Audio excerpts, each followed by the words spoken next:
Welcome to the Fanning Archives, a channel dedicated to baseball history through the career lens of Gentleman Jim Fanning.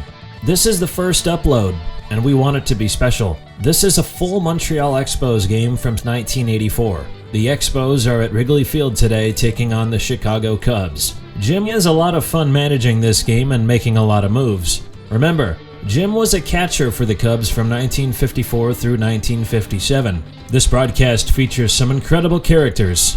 You'll get your Carter, Dawson, and Raines fix, but also you get Bryn Smith, Roy Johnson, Wallace Johnson, Bob James, Razor Shines, and Michael Jordan? Yes, if you love sports history, then you'll love Harry Carey's interview with the newly signed Chicago Bull, the legendary Michael Jordan. Alright, enough talk. Enjoy the game.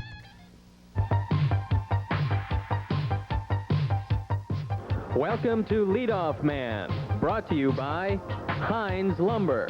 Your money goes further when you go to Heinz.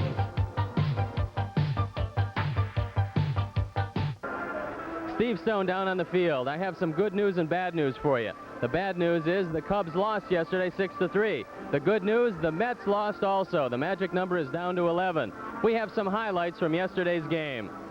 In the 8th inning, Ron Hassey comes up, a pinch hitting role. He ties it up with a single to right center field, a big pinch hit for Ron Hassey. The Cubs look like they're going to pull it out when Ryne Sandberg comes to the plate. Sandberg's been coming through all year, RBI number 75, over the head of the shortstop into left field. The Cubs go up 3-2. But it wasn't going to be a day that put smiles on the faces of the Cubs. Take a look at the ground ball up the middle with the bases loaded. Tom Verizor goes over, makes a good stop, and then flips the ball into left center field. A couple of runs scored. Montreal went on to score 2 more. The final score, Montreal 6, the Cubs 3. And my guest today is a man who came through with a big pinch hit, Ron Hassey. It's got to make you feel good to come through in a situation like that, Ron. It definitely does. You know, it's been a long time since I can remember when I got my last hit. I think it was July 4th back in San Diego, and be able to come off the bench and, get a pinch hit and tie the game up is a good feeling. You were an everyday player with Cleveland. It's got to be a difficult adjustment for you since the knee injury to be relegated to strictly pinch hitting duties. Well, at this time, when I came over here, I knew the situation. I was pleased to get out of Cleveland. There was a lot of problems over there, and I felt, in my career and everything, I should like to go, especially this year, to a contender. And if they did have a good catcher just like Jody, that I wouldn't mind backing up and being on a winning team. Like so many other players, you've shown versatility. You play a lot of other positions. In fact, you got hurt at first base. You weren't always a catcher. What other positions did you play? No, not really. When my senior year in college, I switched over to catching. In my years at University of Arizona, I was primarily a third baseman, and I was drafted by Kansas City my junior year and asked if I signed, would I switch to catching. So instead of signing with Kansas City, I decided to go back to college and try out catching and see how it worked out. What was it like playing with a ball club for 8 years through their organization up to the major league level and really not being in a close pennant fight? It was very, very difficult. Going to the ballpark knowing that the chances of winning were very slim. The problems that they had in Cleveland, a lot of guys not playing and very dissatisfied in Cleveland, and it just made a bad surrounding. And it was very pleasing when they told us that we were traded to Chicago. That night we left to come to Chicago, and I was very happy to get out of Cleveland. They are in a rebuilding situation over there, and with my age 31, I don't think I was in their plans. I think the pinch hit yesterday was even a bigger pinch hit for you than it normally would be in a pennant race, because they've got to make some decisions on the playoff roster. What are your chances right now of being on the 25-man playoff roster? Well, I really don't know.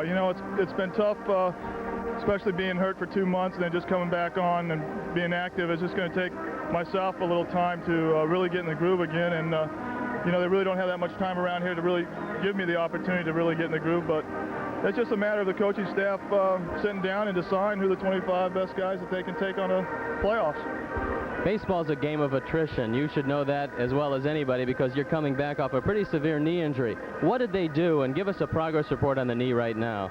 Well, the report on the knee right now is about 90%. Seems like every day I work on it, it feels a little bit better. What happened really is I just had a slight tear of the ligament, and it's just a matter of healing. That's about it, really. And do you do any rehabilitation for it? Well, I work on the side back machines every other day and do a lot of running, and it's just more or less having to build the muscles around the ligament up so it'll really take over for what the ligament did. Everybody would like to play, but the reality of the situation is only 8 men can be out there at one time, and you're not a pitcher, so you don't have to worry about that. How do you keep your catching timing when you don't have a chance to catch most of the time? Well, you know, the biggest thing is coming out here and warming up pitches before the ball game and during the ball game. And, you know, as an extra guy, you have a lot of extra time. You come to the ballpark a little bit earlier than the regulars, and just coming out on the field with Johnny Oates, who's our catching instructor, coming out behind the plate. Steve Lake and I throw down a second maybe every other day, and just get your time. And just, you know, when you're called upon, you want to go out there and do the job. And the biggest thing is just be ready. Tell me one thing about the pitcher today, because I don't think anybody knows a pitcher like a catcher knows him. I know you've caught Rich Bordy a whole lot in the bullpen. What do we look for from Rich Bordy today? I think, you know, Rich Bordy has a good fastball, but I think his biggest pitch is his sinker. A pitch that goes away from the hitter, especially left-handed hitter. It does drop maybe 3 or 4 inches, and he also has good control over it, which is very good. And also, he has an overhand curveball and a slider, and I think what's made Rich so successful this year is that he can throw any 3 of those pitches at any time for strikes. What were you thinking? We're going to take a look at the hit right now. Arnie's going to roll it up for us. When you went up there yesterday in that situation, what are you looking for? Well, the first pitch he threw to me, I was really looking for a fastball, and he threw an overhand curveball and was kind of low. On that pitch right there, it was more of a cut fastball, which I was talking to a couple guys on the bench about, and they said that when I went up there that to look for a pitch that's going to run inside on you, especially left-handed hitters. And I was looking for a pitch that would probably try to jam me with. Just luckily, I got the bat out a little bit and got one in there. Well, good luck. There's not too many left. I know you'll help. Thank you very much. Okay, Ron, take care and stay with us, because Vince is going to be back with his guest after this timeout.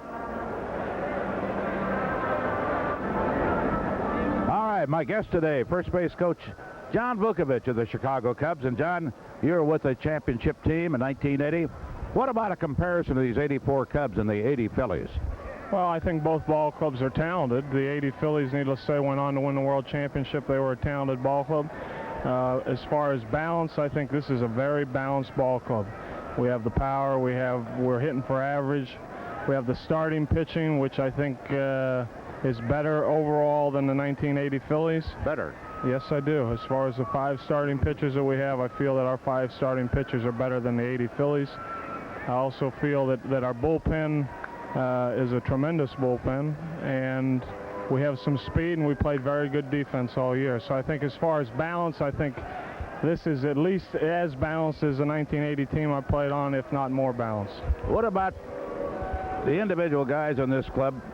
We see them out on the field, of course. The fans do. They don't see them in the clubhouse. They don't see them on the road. Are they together? Well, I don't like to use cliches. Everybody wants to use cliches in baseball, but this ball club here in Chicago is really and truly a ball club that is together. They care for one another. I think that goes from the 25th player to the number 1 player. I think you got 5 coaches in there that care about the players. A manager. I think we really are in this thing together, and I think there's a camaraderie in there that says it all about this ball club. One of the things that I've liked about this team, when they win a big one, there is no over-exuberance demonstrated. They don't ever try to show up the opposition. When they lose a tough one, they don't hang their heads and mope about it.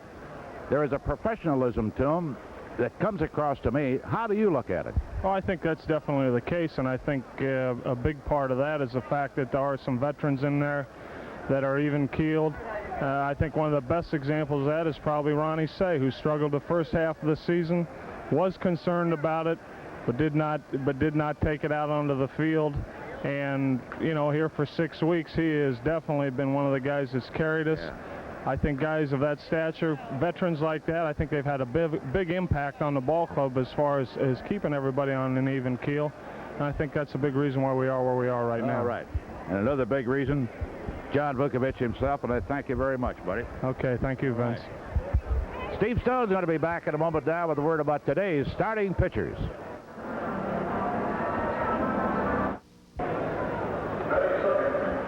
On the mound for Montreal, Bryn Smith. Smith at 11-11 this year has thrown better than that. He's got a fine earned run average below 3. He's 4-7 at home, but 7-4 on the road, so he throws well away from Montreal. Won a tough ball game last time out, pitching well against the Phillies, going 8 innings, giving him just 1 run. Bryn Smith is a quality pitcher. He should have a better record. On the mound for the Cubs, Rich Bordy. The reason why he's not out yet is that he's primarily a relief pitcher. Relief pitchers don't take a whole lot of time to warm up. And Rich Bordy has done a phenomenal job for Jim Fry, whatever he's been asked. He pitched short relief, he pitched long relief, he's pitched in the middle, and he started and thrown the ball very well. He's got a 5-1 record, and he's going to have to be tough today because the wind is blowing out to left field. And that brings us to our key to the game today. Gary Carter, 24 home runs, 100 RBIs, and a .294 batting average. Carter always leads this team in game-winning RBIs. This year is no exception. You've got to contend with Gary Carter. If you get the ball on the inner half, the ball is flying out in left field today. Something for you to watch. Someone the Cubs haven't seen. Roy Johnson. Johnson is the kid who's batting 1,000. He's 1 for 1. He's just up from the minor leagues. He has enormous power. He's a left-hand hitter, so he'll give Rich Bordy problems. He's got surprising speed for a big man. It should be interesting. The magic number again, 11.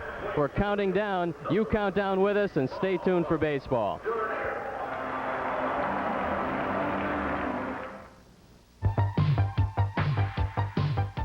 Guests on Leadoff Man receive this Zenith AC/DC portable TV that you can use anywhere, auto, beach, or camping. Zenith. The quality goes in before the name goes on. Leadoff Man was brought to you by Heinz Lumber. Your money goes further when you go to Heinz. Leadoff Man is a WGN television sports presentation.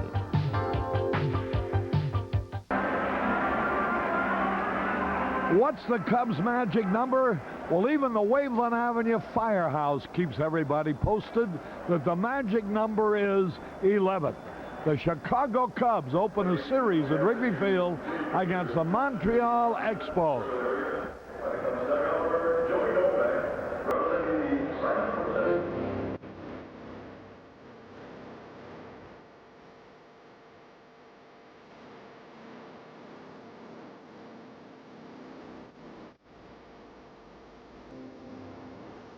Participating advertisers in Cubs baseball are Budweiser, the king of beers. Reach for that distinctively clean, crisp taste that says Budweiser. For all you do, this Bud's for you. Your neighborhood True Value hardware stores. Your Toyota dealer and Toyota's lowest priced hardworking truck, the Standard Bed. Union 76 and your neighborhood Union 76 dealers who invite you to go with the spirit of 76. Your Chicagoland and Northwest Indiana McDonald's restaurants. It's a good time for the great taste of McDonald's.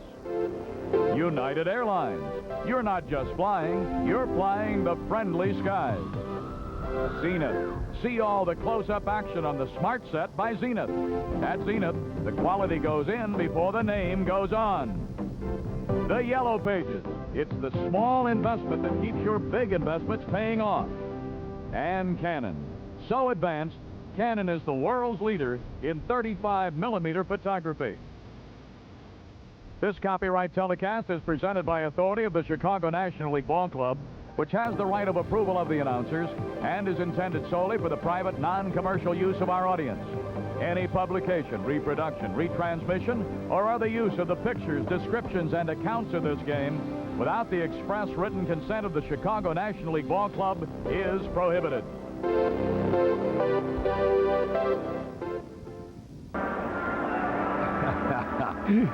Well, the shirt comes from Pat Polis's place on West 51st Street. But the lighting button and the lighting Cub cap, that comes from Vern Pelishute, a wealthy insurance executive here in Chicago. That's how widespread the Cub fever has stretched. Even the big money executives now come out with little gimmicks like Cub caps that light up and buttons that keep flashing. Kind of cute at that. We're at Wrigley Field and the sun is fighting a winning battle with the clouds, and at the moment the sun is way ahead on points as the Chicago Cubs, their magic number down to 11, open a two-game series with the Montreal Expos. First of all, the two national anthems. First, the Canadian anthem, and then our anthem.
carry back at Wrigley Field. Boy, Casablanca at 7 o'clock tonight here on Channel 9. One of the greatest movies ever made.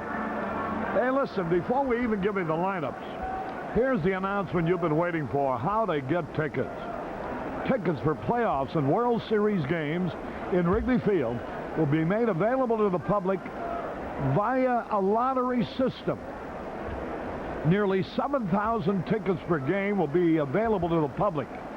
Each winner will be billed for 2 tickets for one playoff or World Series game, with the game chosen by the Chicago Cubs. To enter the lottery, mail 1 postcard only to Chicago Cubs, P.O. Box 6805, Chicago, Illinois 60680 or 6805.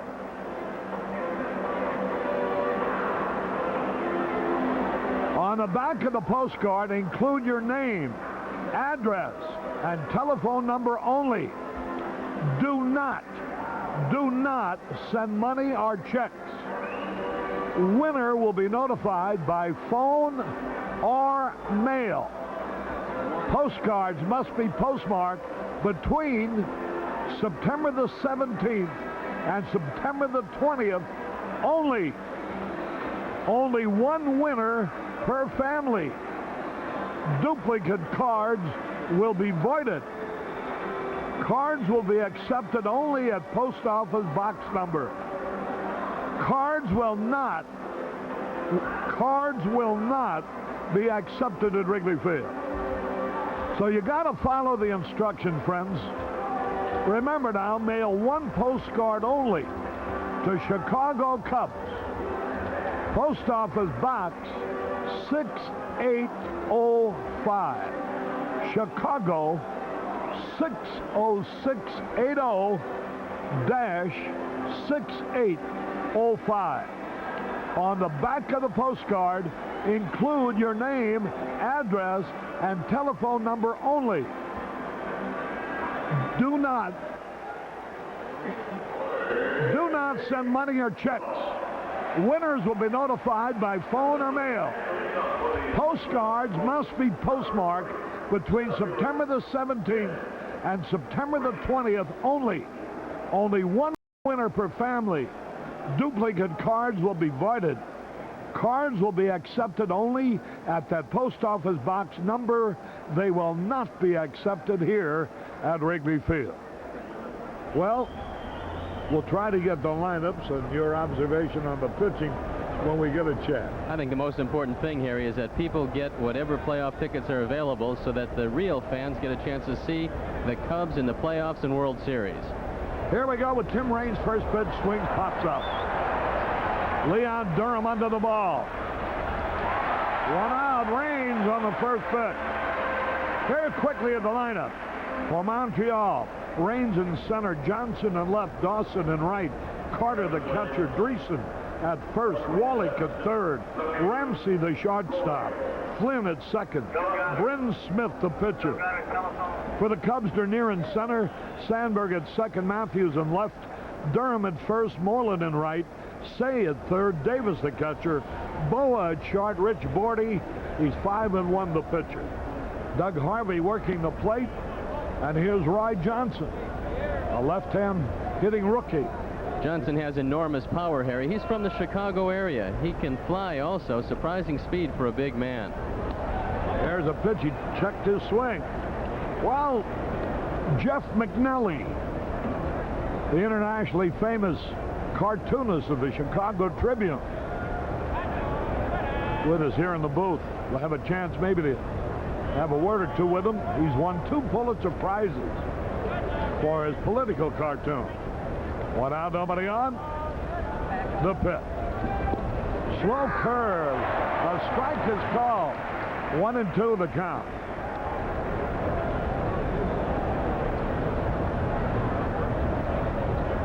Bordy, who's won 5, lost 1 in the outfield, bunches The hitter in the center field, they give them both lines. So they must have a pretty good book on them. Johnson is the kid who's batting 1,000. He's 1 for 1. He's had some ups and downs in his career, but he supposedly is over his problems, and now he's straightened himself out. He has got some talent. 1-2 pitch on the way. Boy, he had a good cut, but he fouled it back. There's Jeff McNelly. What, you got him trained too? No, that's a pencil he's got in his mouth. See, you're hallucinating cigars, Harry. You think everything's a cigar. That's all I see. Here's the pitch. High inside. 2 balls, 2 strikes. Jeff McNally doesn't know it. But if that had been a cigar, I was going to boot him right out of this booth. 2-2 pitch. Swung and he fouled it off. I went to the dentist, Dr. Jerry Lynch, today. And in his office, there's a big sign. Please, no smoking. Oxygen in use. If I put some oxygen in this booth, would you still smoke? No, I don't think I think you could, looking at you, you could use a little oxygen. Where were you last night? 2-2 pitch. Slow curve. You know, some of our fans are really thoughtful, Harry. Willie and Mary Bilger. Sure, they sent you a cigar. No, from Fort Wayne, Indiana. Sent me a cigar, but they also send you something, a clothespin for your nose, so you won't smell anything. I think that's terrific of them. Yeah. Here's the pitch. A bouncing ball. Larry Boa, big hop, should throw him out. 2 gone. 2 up, 2 down. The magic number's 11. Boy, those St. Louis Cardinals are red hot. I'm glad they're as far back as they are. Not that they're out of it by a long shot. They're 10 games out with about 19 to play. But they've won 9 of their last 10, so they are red hot.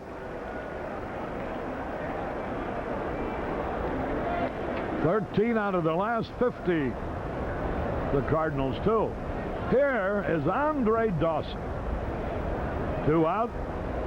Nobody on. The sun constantly playing peekaboo with a cloud. Right now, it's the cloud who are it.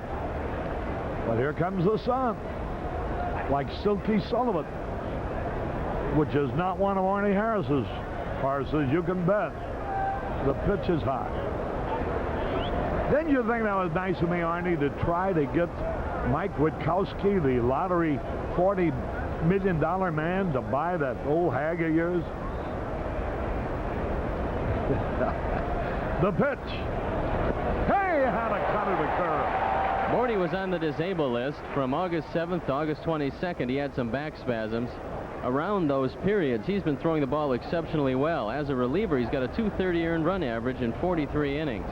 And Fry has been able to take advantage of his versatility to really aid the pitching staff. Keep smoking. I'll get to you. Here's a pitch, a tap, going to Sandberg. He's got it. Easy out to retire the side. The Expos go down 1-2-3. Nothing across. We move into the bottom of the first. No score.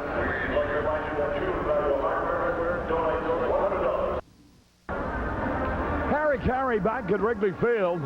Jeff McNally, who is the great political cartoonist of the Chicago Tribune, here watching the ball game today.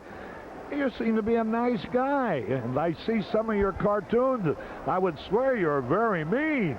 I'm nice in person, but I'm awful when I get a pencil in my hand.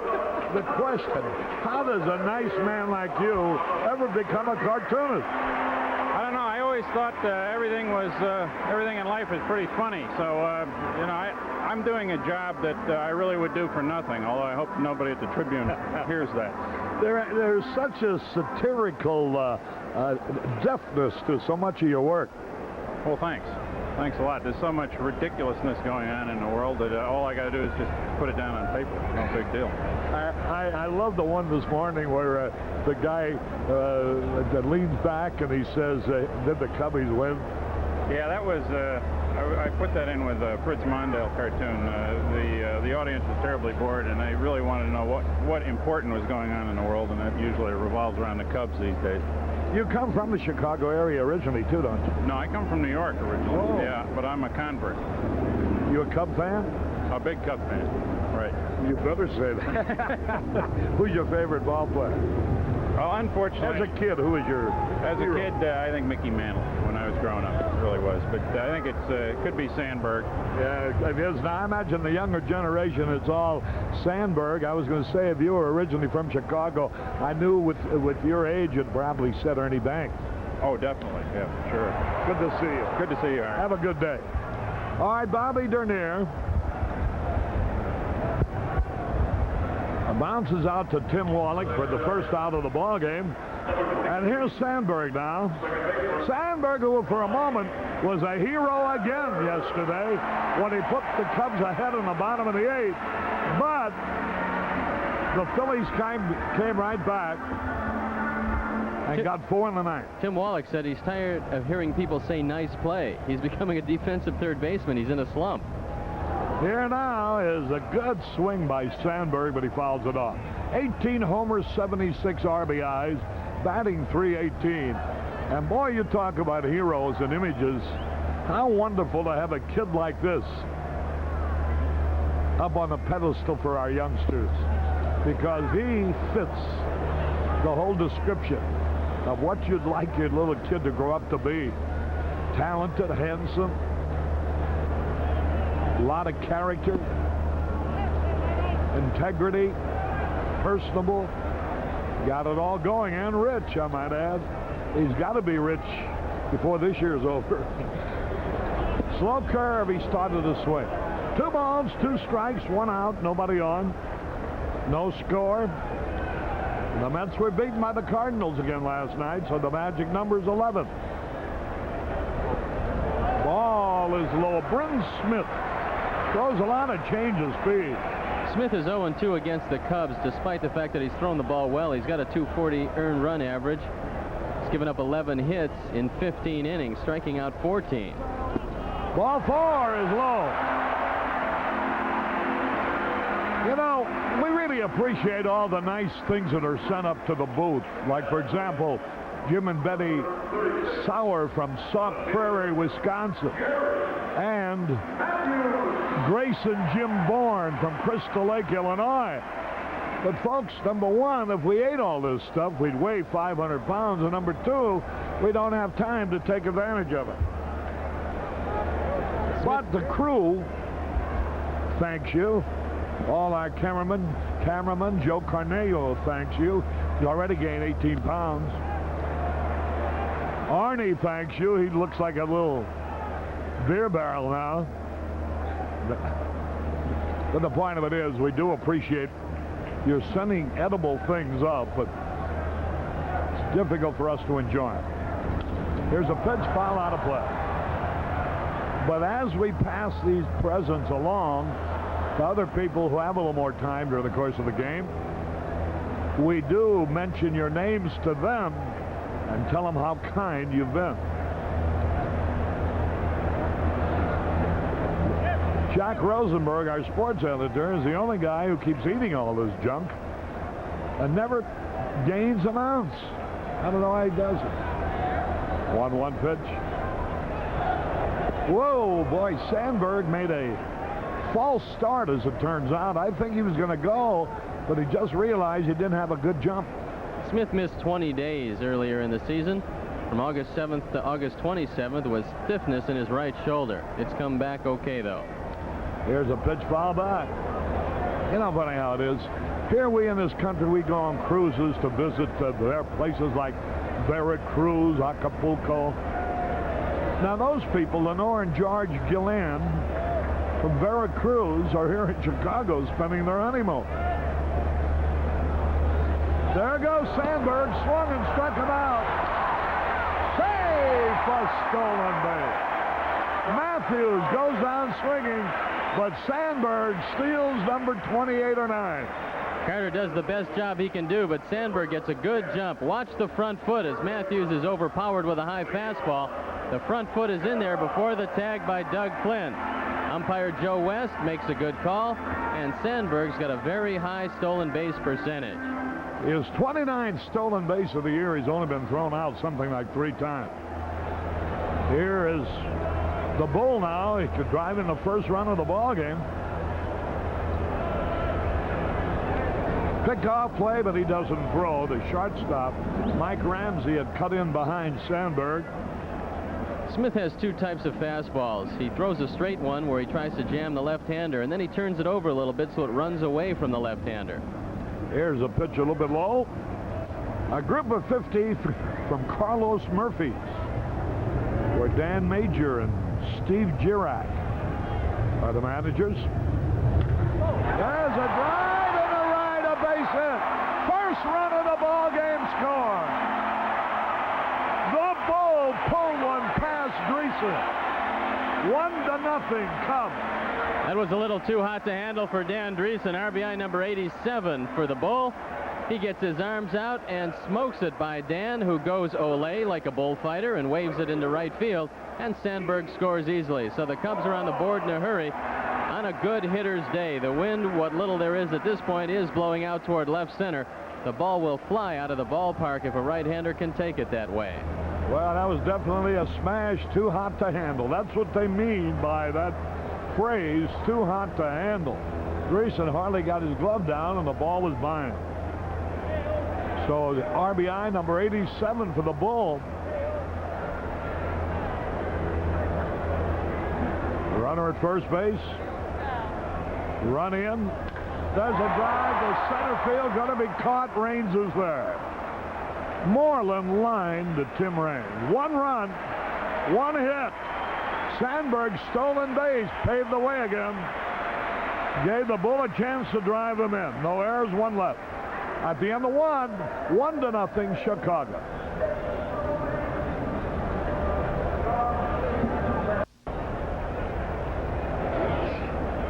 Harry Carey and Steve Stone back at Wrigley Field. They go on the top of the second. The Cubs are out in front. 1-0. Well, look at all the empty seats. I doubt if we have 20,000 here today. And I tell you, I know from the reaction of people that I talk to, somebody is getting across the message very erroneously that the ballpark is sold out. Now, I don't know where that's coming from. There's a bunt. Gary Carter is going to beat it out. Maybe. No. Great play by Save. The Penguin, a magnificent bare-hand pickup and perfect throw. Anytime Gary Carter bunts with the wind blowing out to left field, he does you a favor, and Rich Bordy breathes a sigh of relief, but the Penguin can't take the time. He's got to come in and fire to first base and gun down Gary Carter. That takes a big man out of the order. I can't believe that he'd bunt with the conditions the way they are.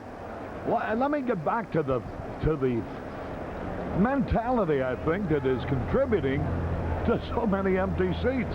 1 out, nobody on. Here now is Dan Dreesen. Wherever you go, people, even people who ordinarily would ask you for free passes, say, I know you can't get us tickets. I appreciate what you've done for me before, but I want to ask you now because I know they're sold out. Now, where did they get that information? Even we of the media have been told that we can't get free passes unless we give a 24 or 48-hour notice.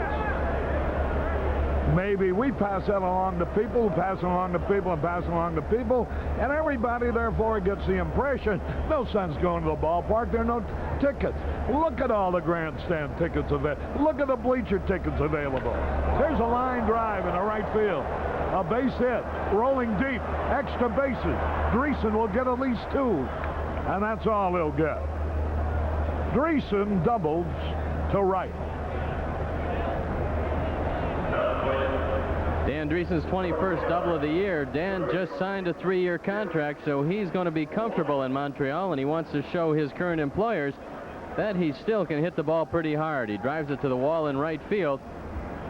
Now the Expos have something going against Rich Bordy, and here's the man who's in a slump. But you can't take it at face value because he's been a terror against the Cubs in this ballpark. He's hit some of the longest home runs we've seen in a couple years here. Always a danger in Wrigley Field. Morgan Brook and his son Jeff here with friends from Bourbonnais. Here's a pitch to Wallach, and it's a little bit inside. Boy, you talking about Dreesen. Do you know that Pete Rose, since he went from Montreal to the Reds, is hitting .414 and he's 11 out of his last 15, and now he's only 105 hits behind Ty Cobb. The pitch. A high pop fly. Out of play into the left field corner. I do know for the 4th straight game he got 3 hits last night, so he's picking a pretty good time to get hot. He's really cut a lot of hits off that pursuit of Ty Cobb, and I guess now he's probably played a little bit more than he thought he was going to when he went over to Cincinnati. Right-hand hitter waiting, 1 out. Wallach hitting .260, but with 18 homers. The wind is blowing out. There's a breaking ball a little bit low and outside.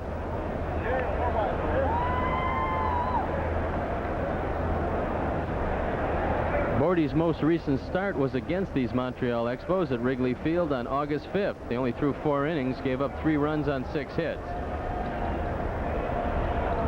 There's a high pop fly. This one might stay playable. Ron Say is there. Wallach foul to Say. You know, Stephen, here's one way sometimes when the wind blowing hard to left field might really hurt right-hand hitters. They're so conscious of the fact that if they pull and get the ball in the air, that they go to abnormal swings just trying to pull the ball in the air, and therefore dull their ability to hit. A lot of hitters have told me that when the wind blows out here, they still have to concentrate. What happens is they wind up hitting 3 or 4 ground balls or do a lot of popping up, just like you see Tim Wallach. Max Venable now is going to hit for Mike Ramsey. Salazar was not supposed to play because he's got a hamstring pull, but I saw him take infield practice. It looked like the hamstring wasn't bothering him. Ramsey was inserted in the starting lineup because Salazar was supposedly hurt. Now, with Venable as a pinch hitter, they're going to need a shortstop. We might just see Salazar playing again. Venable hitting .259 with 3 homers. Good left-hand hitter, started the year with the Giants. We appreciate the nice feature in the Grand Rapids Press, written by Tim Bolson. Here is Rich Bordy now. Getting set. Tying run at second base, 2 away. And Bordy takes so much time that Venable says, well, I can play that game too. Steps out of the batter's box. Andy McKenna, chairman of the board of the Cubs. Here's a curve in there for a strike call. Who is he sitting with, Arnie?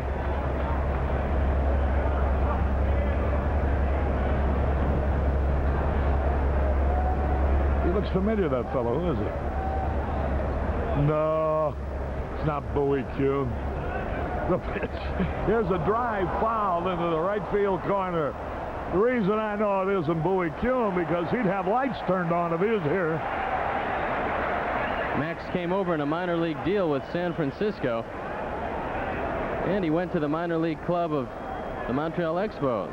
Did a pretty good job. Now he's back. He's a solid player. He doesn't have a whole lot of power, but he's got great speed. You know, Pete Rose about to break another record. Stan Musial's National League record for career doubles.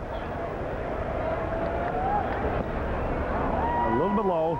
He's only 2 away from that record. He's going to be closer than 100 to Ty Cobb's remarkable total hit record before this season is over. 1-2 the count. A little high. Get well wishes to Ed Wagner Sr., whose son is one of our cameramen. He's recuperating at Hinsdale Hospital. We wish him, as naturally does his son, a very, very speedy recovery. 2-2. High ball 3. Rich Bordy's only loss this year came on June 14th against Philadelphia, so it's been a long time since he's been on the losing side of any ball game. He's really done a great job. He changes speeds, gets most everything over the plate. Control is his strong point. In his last 5 appearances, he's only walked 2 men, and he's been pretty tough at home. He's 3-1 at Wrigley Field. Now ready. A bounce bouncing ball. Larry Boa. There's a throw in time. Venable is thrown out by Larry Boa, who went far behind second base, and that play was reminiscent of the game that broke the play that broke the game open yesterday in the 9th inning. But Larry gets to the ball and makes a perfect throw. No runs, one hit, no errors, one left. We go into the bottom of the second. 1-0 in favor of the Cubs.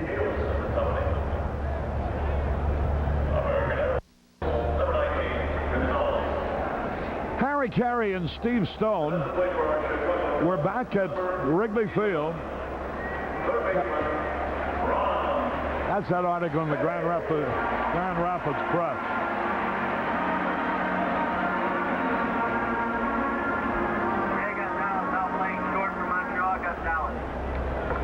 Gonzalez now playing shortstop in place of Mike Ramsey. Here's Ron Say hitting .232, but 25 home runs and 90 RBI. What a productive year. He's got a great shot at 100 ribbies. The most home runs he ever hit in the National League season was 30. He's got a shot at that. 1-1 the count. Get well wishes to Harry Powell in Kankakee.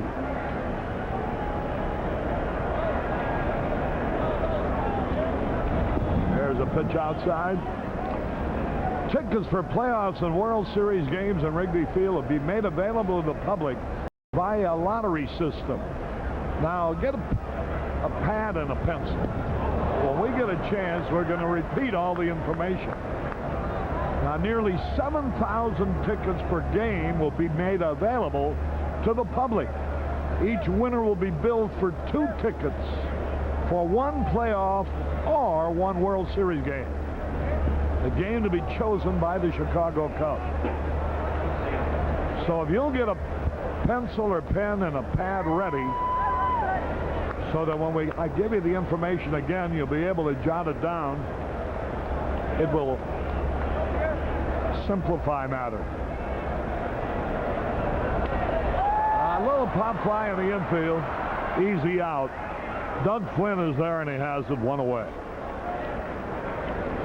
Here's how you enter the lottery for the tickets. Mail 1 postcard only to Chicago Cubs, Post Office Box 6805. 6805. Chicago, Illinois. The zip is 60680-6805. On the back of the postcard, include your name, address, and phone number only. Do not send money or checks. Winners will be notified by phone or mail. Here's Jody Davis taking it a little high. Postcard must be postmarked between these dates, September the 17th through the 20th only. Pitch foul off. Repeating, postcards must be postmarked between those 3 days, September the 17th through the 20th only. Boy, Harry, money goes to money. Michael Jordan is here now. Well, he's going to have to wait till I finish for our baseball fans and our World Series tickets. 1 out, nobody on. The pitch to Jody.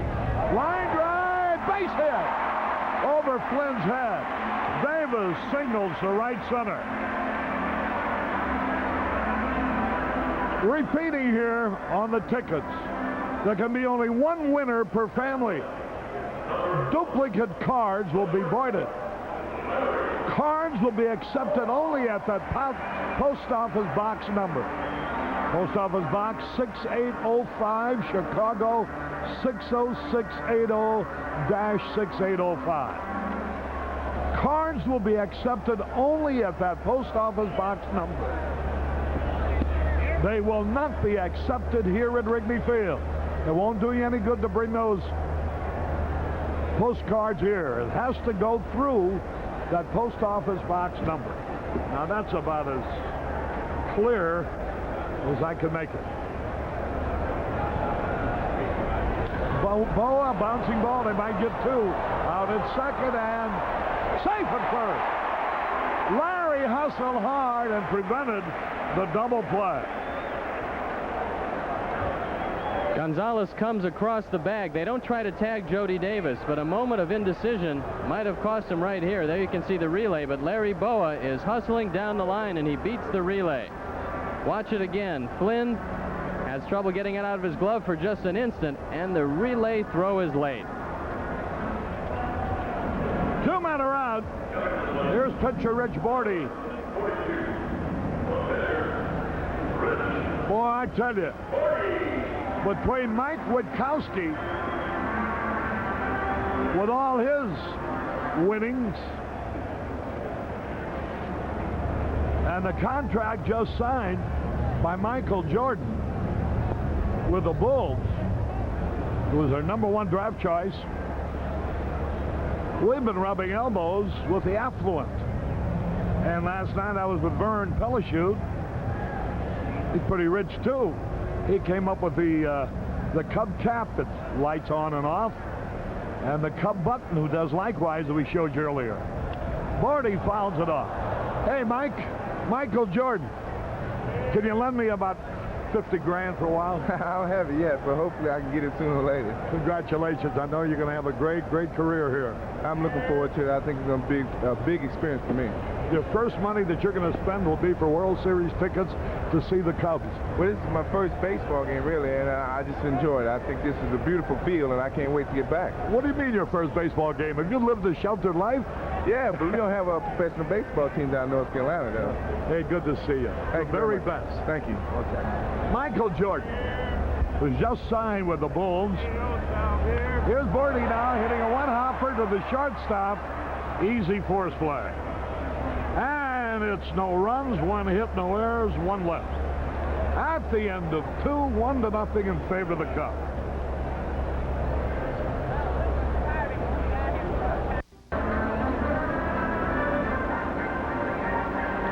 Harry Carey back at Wrigley Field. We go to the top of the third. 1-0 in favor of the Cubs. Here's a wire from Alan Edna Hulling in Des Moines, Iowa.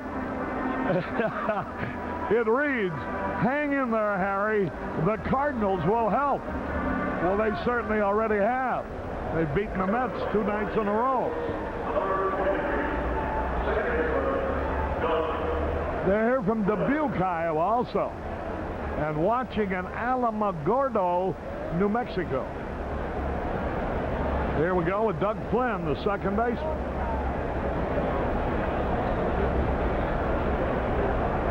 One to nothing, the Cubs. Here's the pitch. Fouled and out of play. Well, they hear from Peoria. And they got a big banner. It reads, who's playing in Peoria? Cubs. Indicating that the Cubs will have the farm club down there next year. A deal worked out by Gordy Goldsberry of the Cubs and our good friend Pete Van Aken, who owns the Peoria Chiefs. A 1-1 pitch. Ground ball, deep short. Larry Boa, long bang. Whoop, into the dirt, and Durham could not come up with it. Let's see how they're going to call it. They could give Boa an error on the low throw, or they might give Flynn a hit. Larry gets to the ball in time, and the Bull's been terrific at picking the ball out of the dirt. He just doesn't have it this time. The ball bounces well in front of him, and you can see it bounding away from the Bull as Flynn crosses the bag. It's a tough decision by the official scorer. Larry did have the ball in plenty of time. He might take into consideration the fact that the ball was in the hole, but they're going to give Larry an error. He felt if the throw was good, he'd have retired Flynn. Now here's Brent Smith, the pitcher. He's won 11, lost 11, the delivery. He bunts trying to sacrifice, and he bunts foul. Pat and Jim Evans here from Peoria also. celebrating a 25th wedding anniversary. They're from Lakewood, Colorado. Watch. Here to cheer for the Cubs. Came in to see the whole weekend against the Mets, too.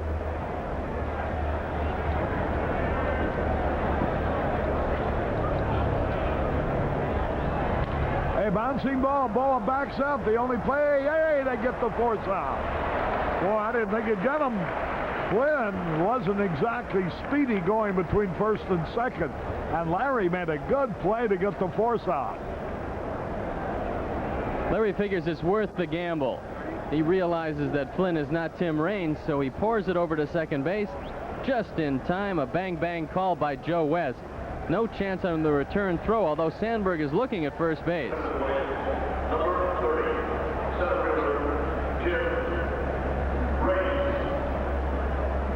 Here now is Raines, the leadoff man.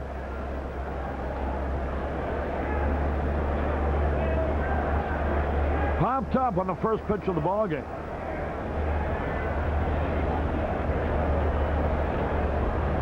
He takes the slow curve.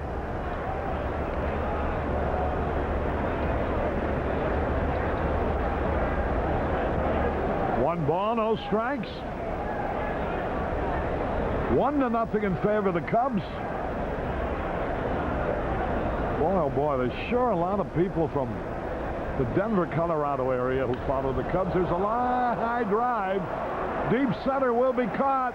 Bobby Dernier at the warning track.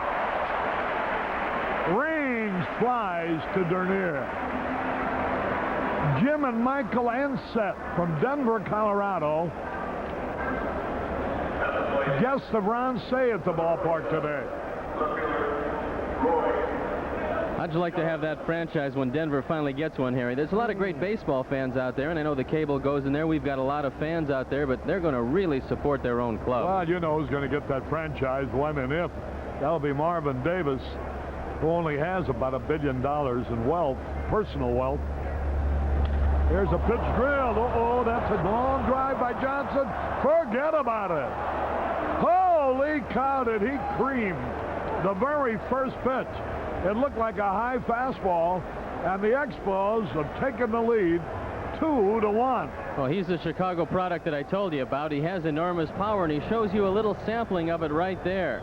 That's his first home run, RBIs number 1 and 2, and Roy Johnson leaves nothing to doubt. See you later. A fastball over the outer portion that he got his arms out. That's his first major league home run. It won't be his last. He's got a lot of potential, and the Expos are going to use him. Look for his name in the lineup next year. They're going to have to find a spot for him. Roy Johnson makes his home in Memphis, Tennessee. Born in Arkansas. Here's Andre Dawson. Strike call. Well, one thing about that home run, there was nothing cheap about it. He got it all into the last row of the right center field stand.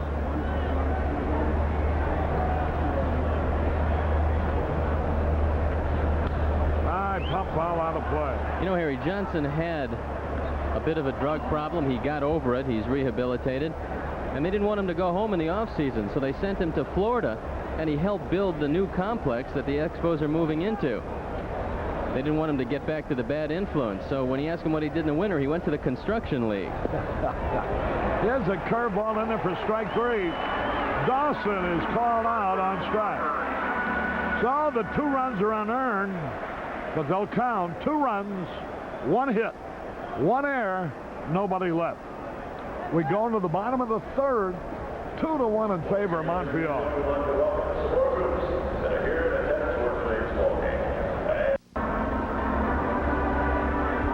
Harry Carey back at Wrigley Field. There you see it, the Expos with an error charge to Larry Bowa, which prolonged the inning. Roy Johnson then hit a 2-run homer. Steve and Terry Kyler of Superior, Wisconsin, hoping to see a Cub victory. And a couple of elderly fans. Minnie, Charlie, and Grace Bremner watching the game in a home for the aged in Glenview. It's Bobby Dernier to lead it off.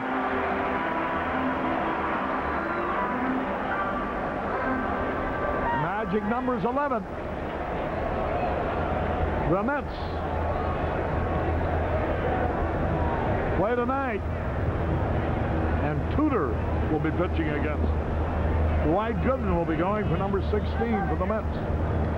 So it would behoove the Cubs to win today, because with Gooden going, the Mets will probably be winning tonight.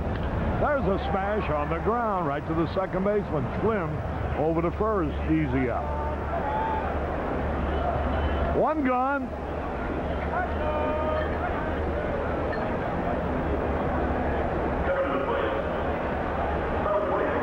Bryn Smith has a good curveball. That's his best breaking pitch, and he throws a straight change occasionally. His strong point is moving the ball in and out and changing speeds. He doesn't have an overpowering fastball, but if you're looking breaking pitch, he can't throw the fastball well enough to jam you. Hey, isn't there any legal action a guy can take against something like this? If these guys come out with a holy cow cowbell.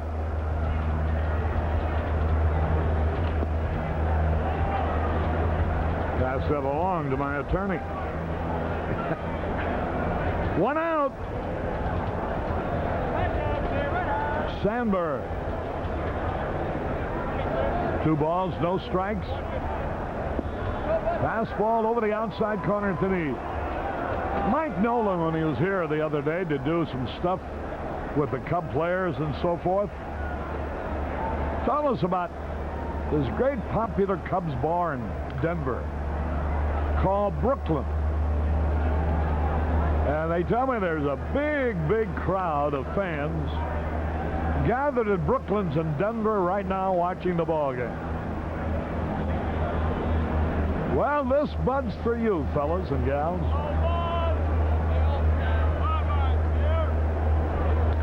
Fouled it back and out of play.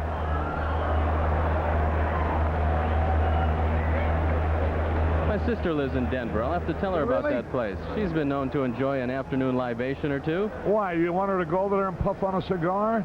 Sure. Nobody in your family drinks. 2-2 pitch. Ground ball, that'll be easy. Wallach's got it. 2 up, 2 down. The Cubs aren't hitting a lick. It's their pitching that's kept them in the ball games the last 2 or 3 weeks. I like to see these bats explode a little bit. Wallach, who's made 2 fine plays today, was approached by Bill Gullickson, who said, nice play yesterday. He said, geez, don't tell me that. The only thing I've been hearing for 3 weeks is nice play. He goes, just once, I'd like to hear nice hit. He's been mired in a slump. Can't seem to get out of it, but his glove work is keeping him around. He said he doesn't want to be known as the Brooks Robinson of the Expos. He'd like to continue to hit the long ball every now and then. 2 men are out, nobody on. The pitch. And it's a fastball high and inside. There you see Jim Fanning, who's the interim manager of the Expos.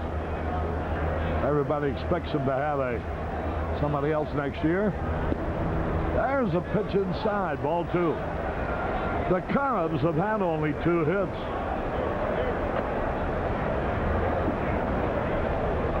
On a home run by Roy Johnson, the Expos are leading. Ball 3 is high. 2-1 Montreal.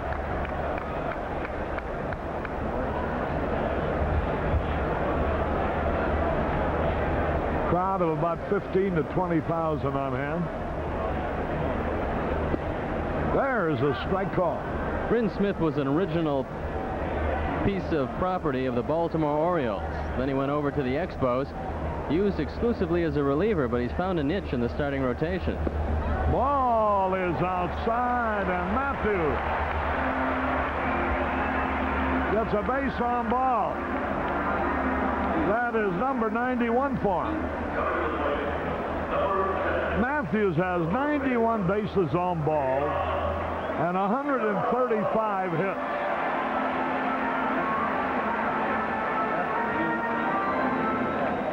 In a 134 games. He's been on base just on hits and walks over 200 times. There's a long drive hit by the Bulls. A high pop fly might drop, but Roy Johnson comes racing in to make the catch. I thought maybe the wind might grab that ball, but it didn't seem to. And it was an easy running catch as Roy Johnson had it all the way, actually. And it's no runs, no hits, no errors, one left. Milo will be joining Steve in a moment. Harry Carey at Wrigley Field at the end of 3. The Cubs 2. Rather, the Expos 2 and the Cubs 1. This portion of Chicago Cubs baseball is brought to you by these participating advertisers. Pepsi-Cola General Bottlers, Pepsi, the choice of a new generation. And Allstate, for home, auto, business, health, and life. You're in good hands with Allstate.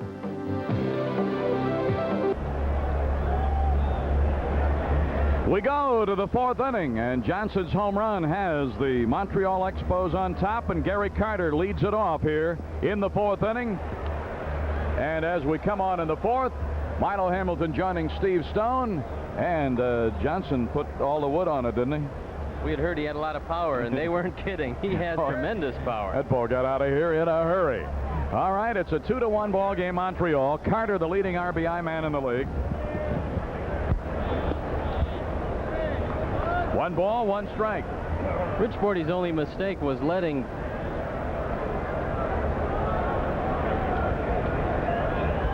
the young man get his arms out and just pound the ball. If he had jammed him, I think it had been a different story. Bouncer fouled on the third base side. But Roy Johnson looked at that outside fastball. It was to his liking, and he put the Expos up 2-1. The score is not going to stay there, though, because this is a day when there should be some runs on the board. Bordy's going to have to keep the ball down and away from Gary Carter, who also can take you out in a hurry.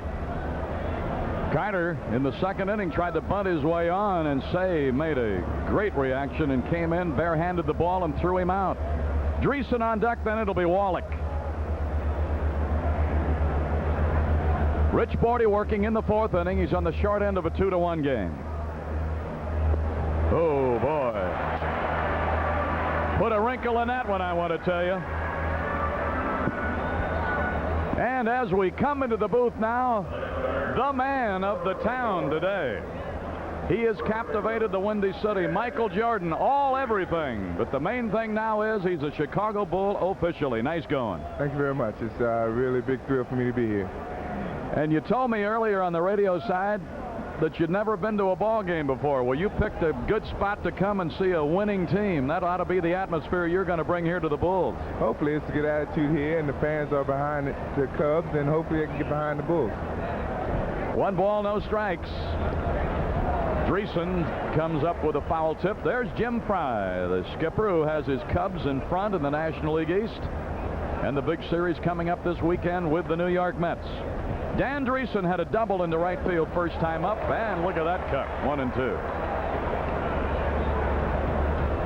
Michael Jordan, who has done about everything you can do as a basketball player. Collegiately, what a marvelous career for Dean Smith at North Carolina. Helped the Olympians get that gold medal. You'll never forget that experience, will you? No, not at all. It was a very good experience, although we was at home, and the crowd got behind us, and it was a very enthused moment. And you had a chance to play against those NBA All-Star teams, so you ought to be ready. There's a bouncer short. Look at Boa going to the right, gets rid of it in a hurry, and it'll be safe. Boy, they've been testing Boa here, Stoney. There's some days when the ball is consistently hit at you, and other days when you seem to be going to your left and right all afternoon. Boa goes to his right. This is a squibber off the end of the bat. Larry tries to get as much as he can on the ball, but he's worried about quickness here. You see how quickly he gets it over there. Comes over a little bit like a rainbow, and Dan Dreesen beats it out for his 2nd hit of the day. Take a look at it. Larry just couldn't get his body behind the ball. He did the best he could, but Dan Dreesen beats it out. Well, Durham gave it the big stretch. Michael Jordan could do that with his eyes shut, that big stretch over there. How tall are you, pal? About 6'6.5", and that's stretching it. And you jump about 7'8", don't you? Like you were 7'8". On a lucky day. Tim Wallach 0 for 1. He popped up to third his first time up. Michael is well aware that the channel that they're carrying the Cubs right here will be showing him all winter long with the Chicago Bulls. Got it up in the air, left field. Not going to carry. Matthews over. Will he have room? Yes. The wind blew it back for him, and Sarge stayed right with it. Every fly ball is an adventure, and this one is no exception. Gary Matthews was drifting over toward the stands. He thought this ball had a chance to go foul. Watch what happens. He puts on the brakes, backs up, and he cradles it for the out. That sends Dan Dreesen scampering back to first base. The Sarge makes the play. So it's 2 away in the Montreal fourth. Well, Jim Fanning is full of surprises here today. And hit the ball when he swings that hard.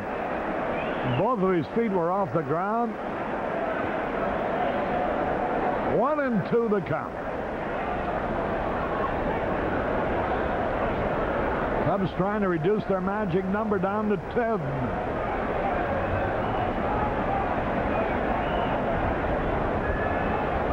Even the Waveland Avenue Fire Department is keeping track of the countdown. 1-2 pitch. Hey, struck him out. Look at that bat. Almost got our cameraman down there.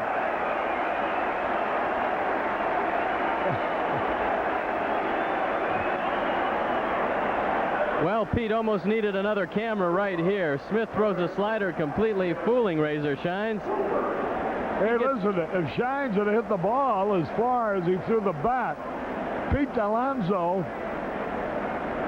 where are you, Pete? Come on out, I'll protect you. he ran for cover. I don't blame him. Pete Alonso.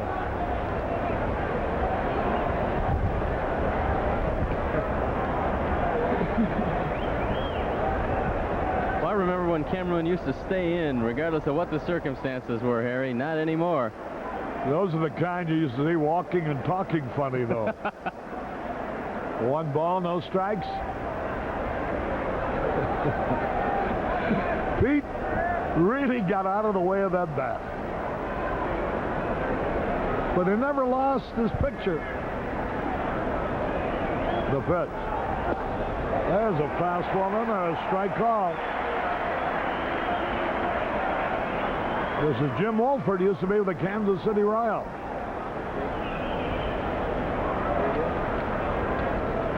Well, the Minnesota Twins now lead the Royals by a full game and the Angels by 2. Hey, swung and he missed. 2 men are out, 2 men are on. Top of the 8th, Cubs lead 9-5.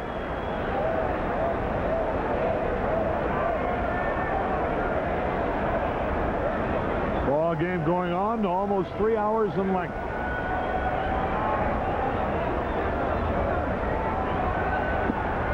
Just missed the strike zone. White Sox leading in Oakland 4-1. 2 on, 2 out.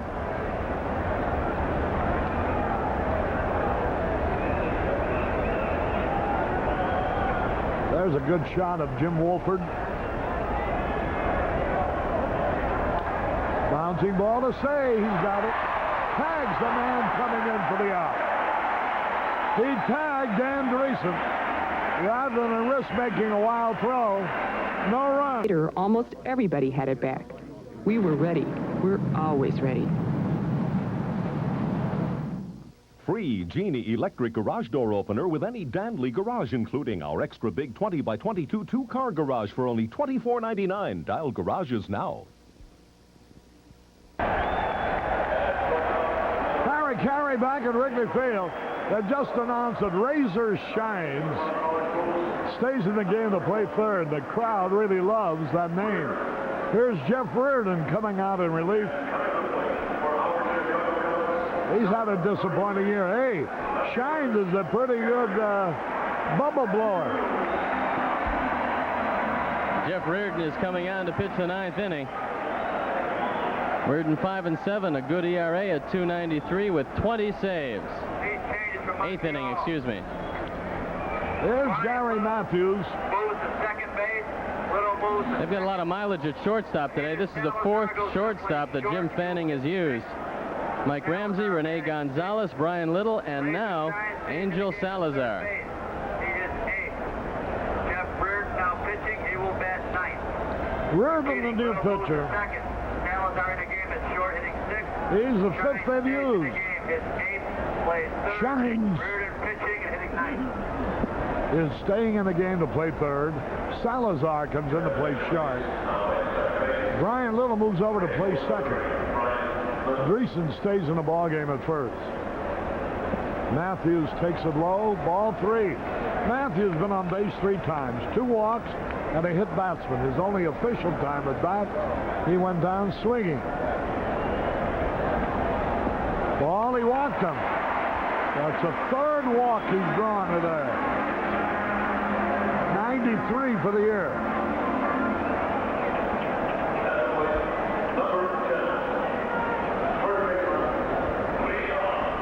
Here's Durham. He's 2 out of 4. The game-winning RBI at this point belongs to Bobby Dernier. It would be his 4th. There's a base hit for Durham. He hit that ball like a shot. Runners at 1st and 2nd. Cubs have come out of their slump now. 3 for 5 for Leon Durham. Once again, the ball away from him a little bit where he could get his arms out, and he hit it right on the nose. Here's Moreland. He's 1 out of 4 today.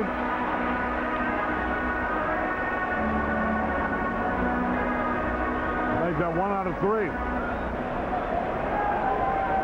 1 out of 4 is right. The first time. He hit no double plays last time. The Expos will be here for the final time tomorrow. Then the Mets continue the homestand Friday, Saturday, and Sunday, and there are seats available. And also for next Tuesday, Wednesday, and Thursday when the Pirates are here. And next Tuesday we'll be sitting out in the left field bleachers to broadcast from there. Here's a pitch swung and he missed.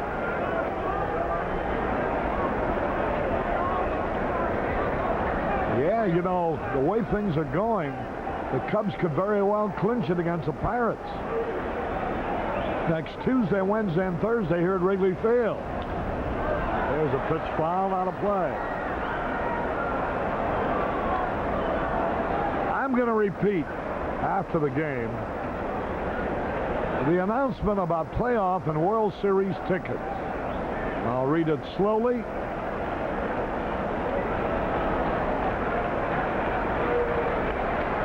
Here, 1-2 pitch, a little high. 2 balls, 2 strikes, and with great Winston Churchillian enunciation, with the big black cigar, a la Winston. Here's ball 3. That pitch went behind Moreland. So we realize many of you are just joining us perhaps for the first time. Many of you just arriving home. Some of you stopping in your favorite Budweiser saloon.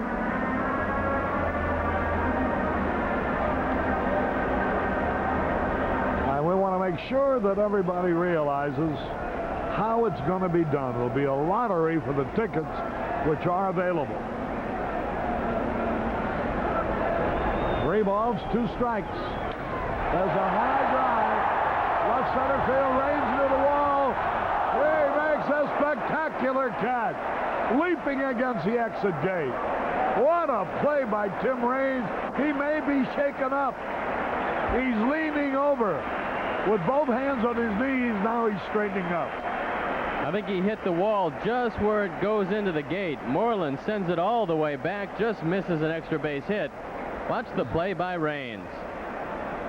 Boom, right there. That hurt.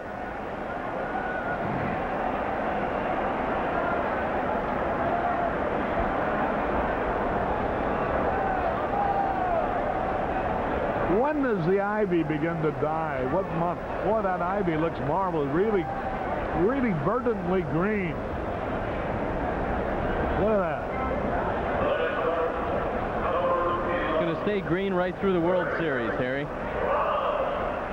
This ballpark will never have looked more magnificently beautiful as it will during the playoffs and the World Series. And I'm hoping it'll be the Tigers and the Chicago Cubs in the series. Sure, you have in Lou Boudreau's pool. Of course you are. No, just a bit of nostalgia. The last time the Cubs played in the World Series was against Detroit in 1945, which was my first year of doing Major League Baseball. 1 ball, no strike.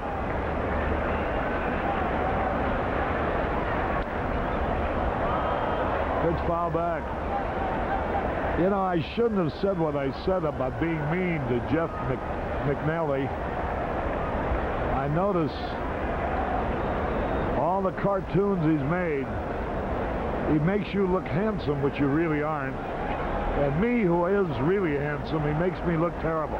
You look just like Boris Karloff in a couple of them. I think that's actually, they're very well drawn, I thought. Good likeness. I still say he looks like a very affable guy. And I always thought those cartoonists were really mean. There's a curveball a little bit inside. His cartoons are mean, but he's a nice guy. It's too late, Harry. He's not going to retouch any of the ones he's already done. I just hope he'll autograph one of them for us.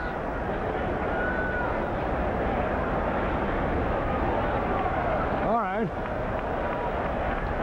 2 balls and a strike. Ball 3. We're going to show. Hey, Jeff, we'd like to show a couple of those cartoons that you've drawn.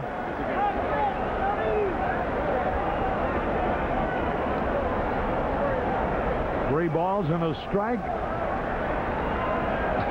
This Cub is great. 3 balls and a strike. Fouled it out of play.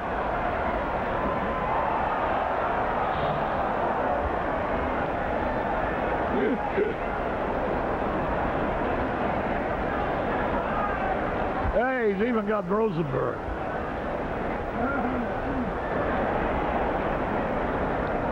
How come he made you bald, Jack? Now that's not nice.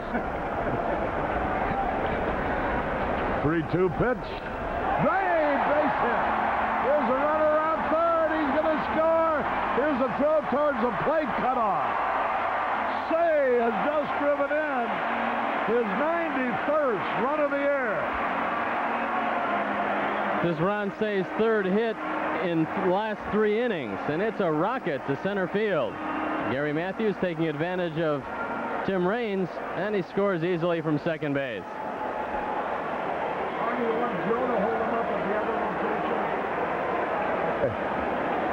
Hey, Joe. Galen Cisco now out to talk with Jeff Reardon.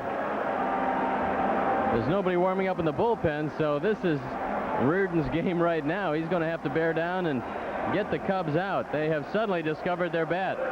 Gary Woods is the only guy in the bullpen. He'll come on defensively in the top of the 9th. Here's some of Jeff McNally's cartoons. Those are all cigar boxes. Okay, here's Jody Davis now. I thought sure they would change pitchers. There's strike call. Which one's you, Harry? Okay, I don't get mad, but I sure get even. Look at Jack Rosenberg. Here's a pitch. Smash in the left, another hit. Another man's going to score. And the Cubs are pouring it on. Listen to the crowd. Jody Davis drives in his 86th run of the year. Razor Shines makes a good effort, but he can't get to the ball. Once again, taking advantage of the arm of Delaney, the Bull scores easily as Miguel just tosses it back to the infield. Here's another angle. Watch Jody's line drive. So the Cubs now lead 11-5. Who's got the Cubs in the 13-run pool? Still got a shot. There's Tommy Verizzer. Left-hander warming up in the bullpen for the Expos. That's a great idea. That's what I should do with you.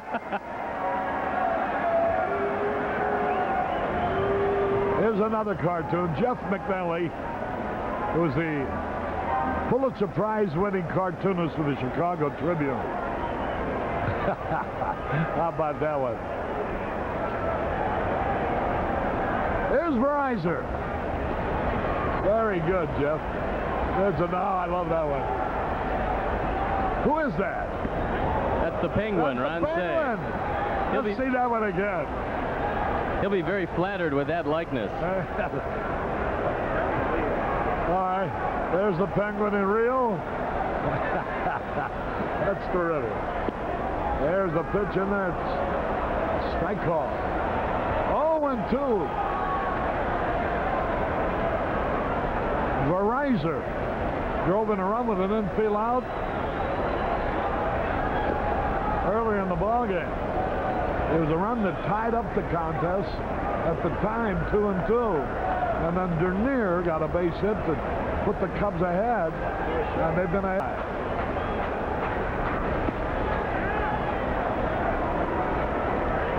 The Expos have used 5 pitchers, and not one has emerged unscored upon. The Cubs have spread it around, pounding the Expo pitching staff. A little bit low. The Cubs have had 13 hits so far today. 2 big homers, a 3-run job by Sandberg, and a 2-run homer by Ron Hassel. 11-5 in the bottom of the 8th.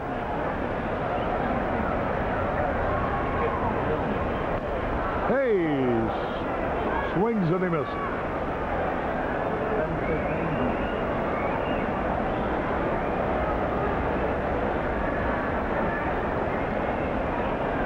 Final game of this series tomorrow. Strike 3 called. And the Cubs picked up 2 runs on 3 hits. No errors and 2 men left. At the end of 8, there you see it. Cubs 11, Expos 5.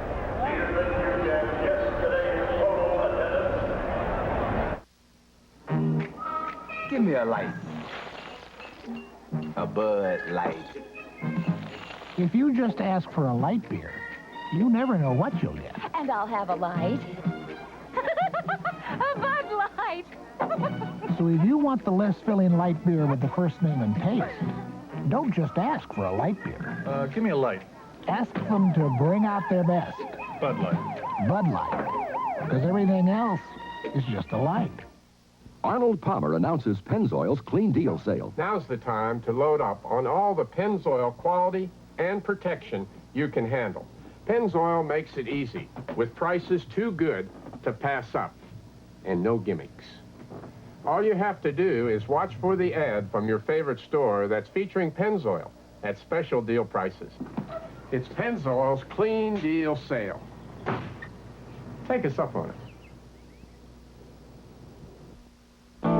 Your Toyota dealer's 84 truck clearance countdown is on. With over 1,000 trucks to be sold this month, they want to talk value-packed deals on the best-selling small trucks in America. The best-selling small 4x4s in America. Extra cabs, most legroom of any small truck, and Toyota standard beds. 84 trucks still at 82 prices. 84 Toyota truck clearance countdown. $1,000, $999, $998, $997. Harry Carey back at Wrigley Field. They're not only good looking, but they're happy. Cub fans these days. We go into the top of the 9th. There's Dallas Green. Gordon Goldsberry. And That's Sylvia waving at the camera, Dallas's wife. Mr. and Mrs. Lau from Delaware, outside Philadelphia. He went to school and played basketball with Dallas. They're visiting here. Gary Woods now playing left field.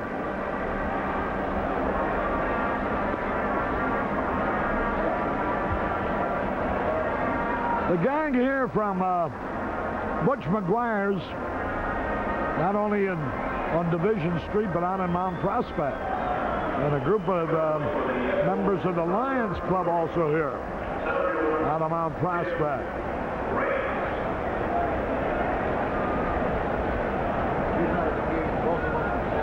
There we go. Have you had enough excitement? You want him to put this one away? 1, 2, 3?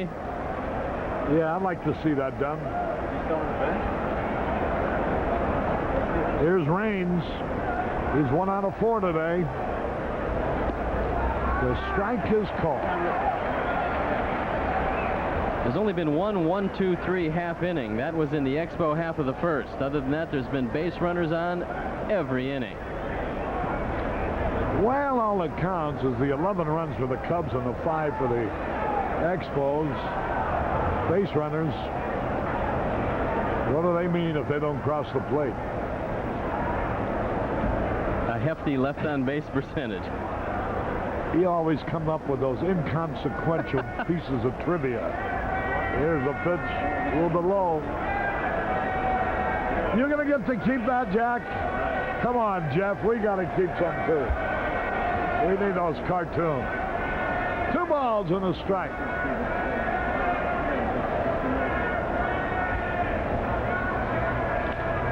High pump foul out of play. Gary Woods is in left field as Sarge. Sarge is probably tired. He's been on base all day long. 3 walks and a hit batsman.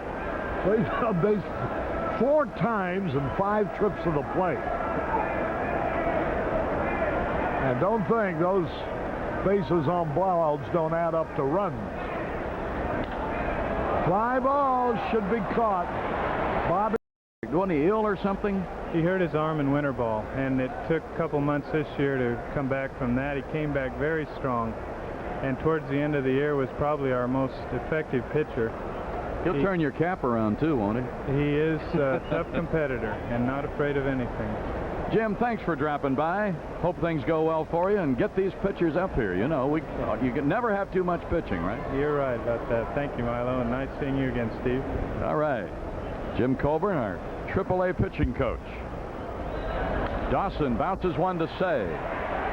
Fires on to first, and that will do it in the inning. So Dawson out, 3rd to 1st. No runs and a hit, no errors. Johnson, who doubled, his left. We have played halfway through this one. And after 4.5 at Wrigley, Expos 2 runs, 5 hits. Cubs 1 run, 3 hits.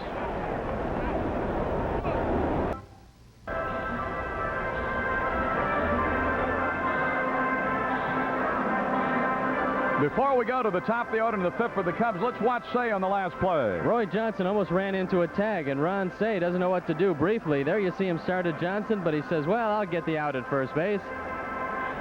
And he fires across. All of you third basemen, when you get the ball that early, just take it on to first. That's the easiest play. Don't worry about that base runner. He's not going to cause you any harm.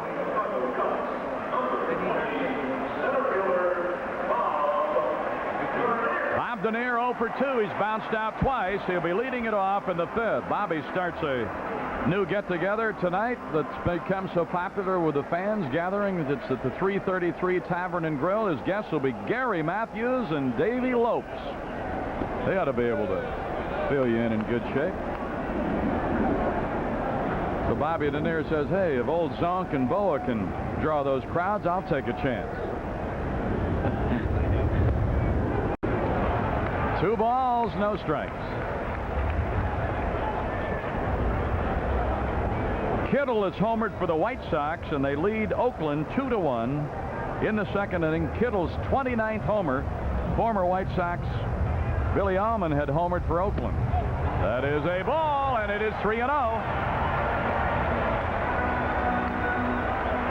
So Denier would like to get on one way or another here and set it for Sandberg, Matthews, and Durham. Montreal in front 2-1. The 2-run homer by Roy Johnson has Bryn Smith leading in this instance, and that is a strike, and it's 3-1. Britt Burns pitching for the White Sox and Conroy for Oakland. The 3-1. That's a ball, so he got the pass he was looking for. That's the 4th walk given up by Bryn Smith. Now maybe it's time that he's going to give you that opening right here. And that could prove his most costly walk, walking Dernier to lead off the inning. This sets up the hit-and-run possibility. I don't think the Cubs are quite as aggressive against Gary Carter as they are against most of the catchers around the National League. Carter and Pena take a little bit of that aggressiveness away. But Jim Frey, realizing that he's got to get something going, might decide that this is the time for the hit-and-run. Plenty of room on the right side. Flynn is playing Sandberg up the middle. Dreesen guarding against Dernier. There's a drive out into center. Center fielder back and reaches up and makes a play as he goes onto the track. Tim Raines backpedaling. Rhino put a charge in that baby. Last couple of days, Sandberg has hit 2 balls right on the nose. Yesterday, Jeff Stone went back to the ivy to take one away. And this time, Sandberg hits it about 390 feet to center field. But Tim Raines is right back there near the track to haul this one in. Now here is Matthews. Dernier first, 1 out, 5th inning.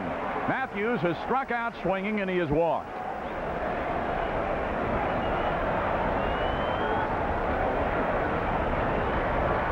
Working on Dernier, as you would expect him to here. I'm kind of hoping he gets one real close to Gary Matthews. Every time the Sarge has been knocked down, he comes right back and hits a rope. A few players around the league have done that. Hank Aaron, Frank Howard, and Frank Robinson. Their tag was always, don't knock him down. It makes him concentrate more, and the Sarge is falling into that category. It seems like as soon as he gets back up into the batter's box, his concentration heightens, and he hits the ball hard somewhere. Did it at New York the other day and hit it over the center field fence. Pitch out, Dernier not going. You know, we have the Midas Touch Award on many of our TV games.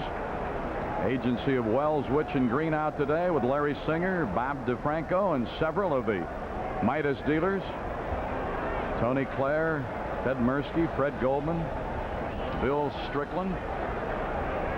Another throw over, not close. Jim Carollo, Hy Stern, Rick Hoyne, Dave Mueller, Shelley Yusum, and Hugh Bosset. So we're glad to have the Midas folks in attendance here today.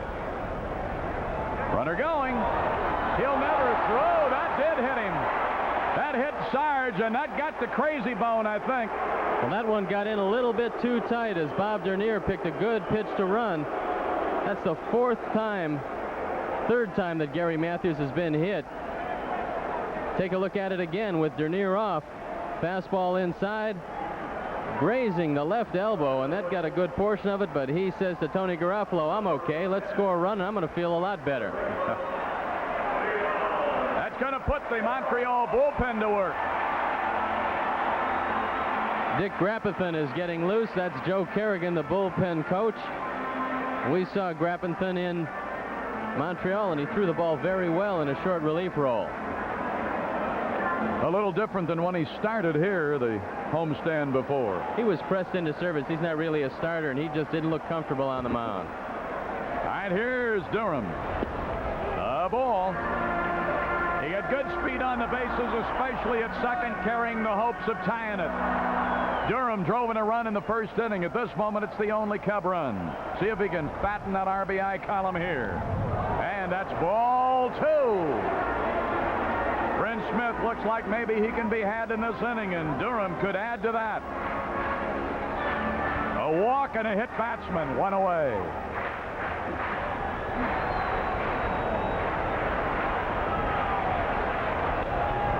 Fly ball, left field.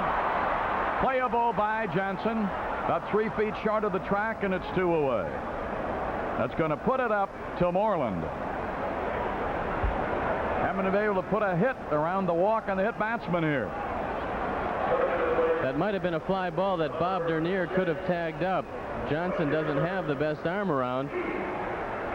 Bobby Dernier was halfway. Moreland today has lined to center and singled. Started off the 4th inning with a base hit. Say followed with a walk. Cubs couldn't cash in on that start either.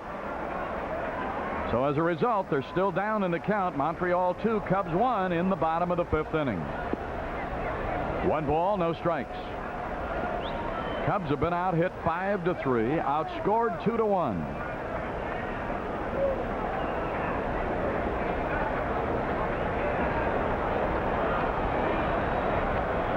One ball, no strikes. That's in there, and it's 1-1 to Moreland. Rapperton continues to throw in their bullpen. Smith, who has been tough in the last couple of innings with men on. A little tight, and it's 2-1. Going to the 3rd at Oakland. White Sox 2, Oakland 1. Boy, that was a short night for them, huh? Finish with a night game. Got to be at the park for a 12-15 game the next day. They've had their problems with the A's. They've been tough on them. Fly ball slicing right field. It will be caught on the run. Holy Toledo, what a play by Dawson. If his knee is bothering, wasn't evident there. He's made some great catches in right field, and this is one of the best of them. The ball is slicing away from him. Good speed. Catches it right at the knee level and robs Moreland of a double. Well, that's 2 runs right there if he doesn't get it. But he did. Great play, and the Expos with that catch still lead by a run.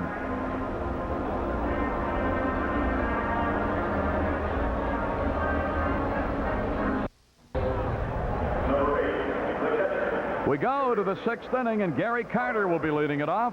Milo Hamilton with Steve Stone taking you through the middle of this one. Group up from the Quad Cities today. Tim and Bob Wallig, longtime Cub fans, said, hey, we got to go up and see those Cubs.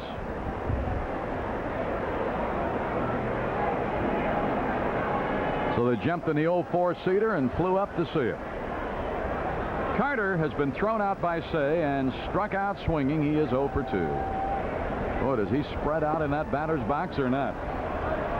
The hitting instructor, Billy DeMars, opened up his stance. Carter had a closed stance, and now you can look at his feet. This is called an open stance. The left foot a little farther away from the plate than the right. 1 ball, 1 strike. DeMars thinks that it gives Carter a better look at the ball, and Carter's responded with a fine year, hitting .294 with 24 home runs and 100 RBIs. Needs 1 more to tie his RBI record. 2 balls, 1 strike. Carter will be followed by Dreesen, who has 2 of their hits. Roy Johnson has 2. Oh, even the shadow no. Foul down the left side past Russ Nixon, who is one of the names mentioned to be their skipper next year. I heard a new one today that I hadn't heard before. Maybe you had. Gene Michaels. Don Zimmer's now been mentioned for the California job, so the rumors abound as management positions come open. And a strike, and Carter caught looking. Good pitch by Stoddard. Carter didn't think so. Take a look. Gary Carter still doesn't think it's a strike. Let's see where it is. Well, had a good portion of the plate right there, and Gary Carter a little surprised that the pitch would be on the inside corner. I don't think he still thinks it's a strike in that dugout. But he is in that dugout. Pitch to Dreesen, who's had a double and a single. 1 ball, no strikes. You're watching the Cubs in Montreal from Wrigley Field on WGN Television 9 in Chicago. Foul back. Chicago's very own and America's #1 sports station. Cubs the rest of the way in the regular season on 9, then this winter the Bulls in DePaul, and it starts with the Bulls at Denver on November the 1st. Dan Ron Hasse, who had a hit yesterday that looked like it was going to put the Cubs in business to pull one out. Didn't turn out that way, but it's nice to know his bat is back and available. 2 balls and a strike. And with the uncertainty of Hebner, it's all the more important that Hasse is able to contribute. Should be 3-1, I believe. Trying to change the board. That's a ball. Rick Sutcliffe, who will pitch here tomorrow against Rogers. Hey, that's the way Rogers has pitched the last couple of times. That's got the earmarks of being a good one, too. Sutcliffe is doing the chart, but more than that, he's watching how the Expos hitters approach a right-hand pitcher, because he's going to be out there tomorrow. He's seeing if he can pick up anything that maybe they're doing differently. Tim Wallach takes a strike. He has popped up to third, and he has flied to left today. When Wallach slumps, it's because he uppercuts, and we've seen it today. He's got a big uppercut in his swing right now. Looked like he was trying to take advantage of that wind here today, the first couple of swings he took. Woo! Air it out, and it's strike two. Montreal leading 2-1. Our ball game is in the sixth. We mentioned Sutcliffe and Rogers tomorrow, 1 o'clock on Channel 9 for the leadoff man. No balls, 2 strikes, 1 on, 1 out. He's gone. Bullseye. Stoddard just reared back and brought it from the center field hitting background. He set him up with the slider, and then he threw the fastball. Wallach was looking breaking pitch with an 0-2 count. He didn't get it. And like Gary Carter, Wallach is caught looking. 3 strikeouts in an inning and 2/3 for Stoddard. And it brings up Brian Little, their third shortstop of the Babe. Boy, Jim Fanning says, I want to look through my lineup card. This guy is an excellent bunter. Had every opportunity to be a regular on this club, but wasn't able to stick with it. Fanning sent him up for a pinch hitter yesterday, and he said, bunt the first pitch, I don't care where it is. So they were riding him today, calling him the designated bunter. But he got a chance to swing away here today. They sent him down to the minor leagues a little bit earlier. He was hitting .250 for the parent club, but got caught in a numbers game. They have a lot of infielders in Montreal. And Little, pretty scrappy player, good defensively. 0-1. Say up in the grass. Bouncer to second. Sandberg right there. And that'll do it in the 6th. No runs, no hits, no errors, a walk. They leave a man. And in the middle of the 6th, the Cubs will come to bat looking for some production. They trail 2-1.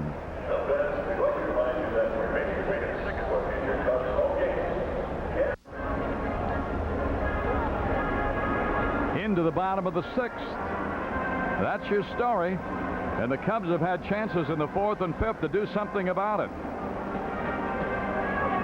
Boy, it's that time for some more interesting hat shots.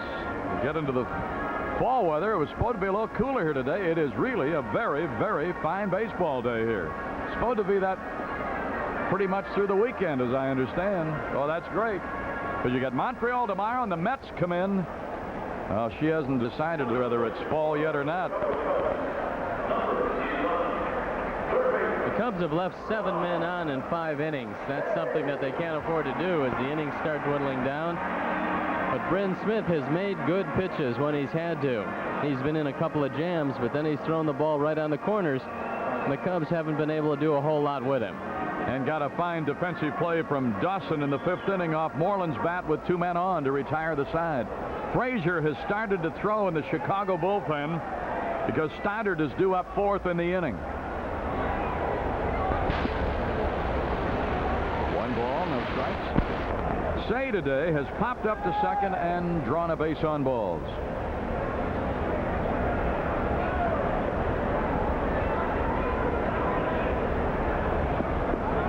That's ball 2 to the Penguin.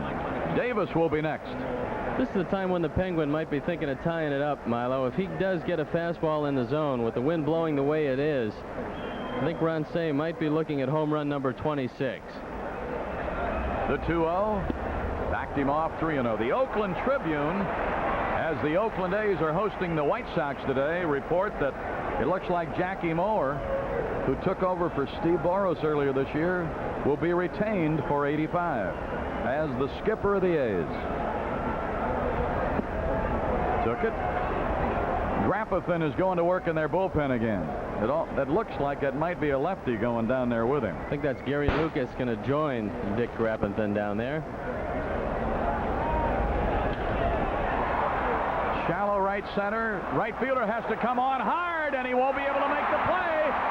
The second baseman went out, and the minute you saw he didn't have a play, Dawson got a little bit of a late start, then tried to dig and could not get there. This is Flynn's ball, but he never picks the ball up.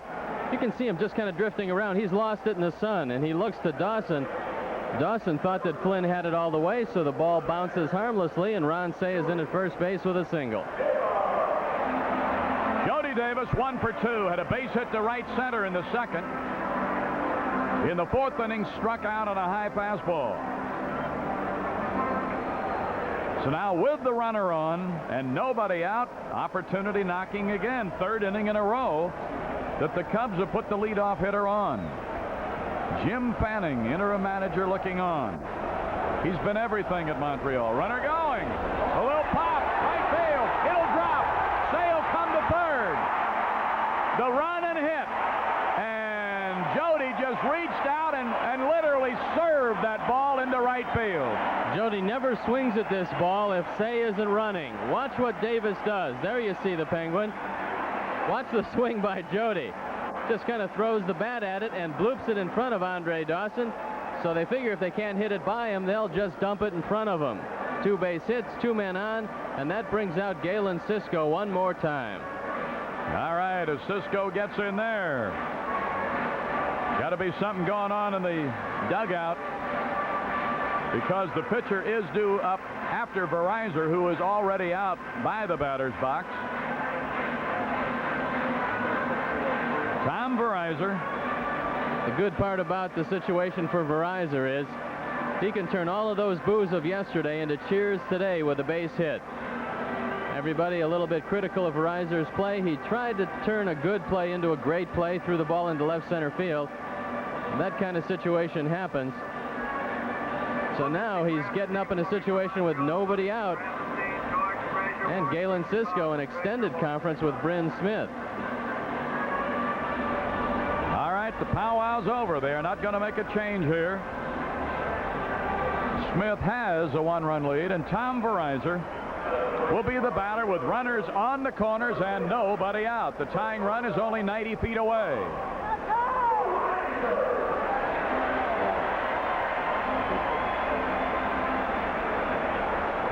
Tommy batting 200, no homers, 3 runs batted in. Say third, Davis first.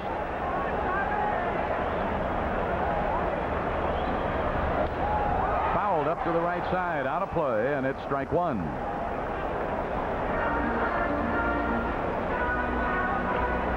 Good play right here if they choose to use it, and they haven't this year. Is a safety squeeze up the first baseline. You'd score Ron Say and you'd push Jody Davis to second. A little scribbler on the grass. Only one play, first base. Say scores. Game tied. Say scores. Jody to second. Verizon with a little grass cutter gets the run home. Tommy inside outs this ball and takes it to the right side. No chance to get Jody Davis. And the ball game is all brand new. 2-2, and Jody in scoring position. Going to go to the bench. Looks like little Roney.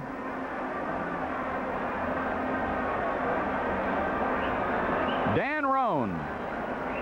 Not to be confused with Dan Roan. And Tim Stoddard does a great job. He gets you where you want to get. He held the Expos down for 2 innings, giving you an opportunity to tie the score, which is exactly what the Cubs did. Dan Rode hitting 105, 2 for 10 with 1 home run and 2 RBIs as a pinch hitter. Dan Roan will be announced now as the crew chief and plate umpire Doug Harvey points to him, says go ahead and announce him.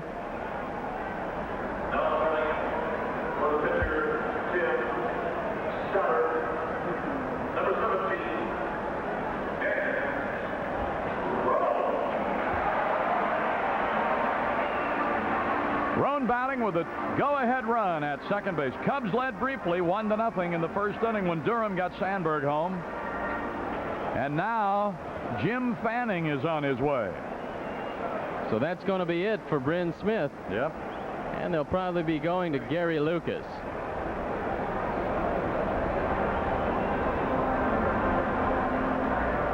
Jim Fanning going out.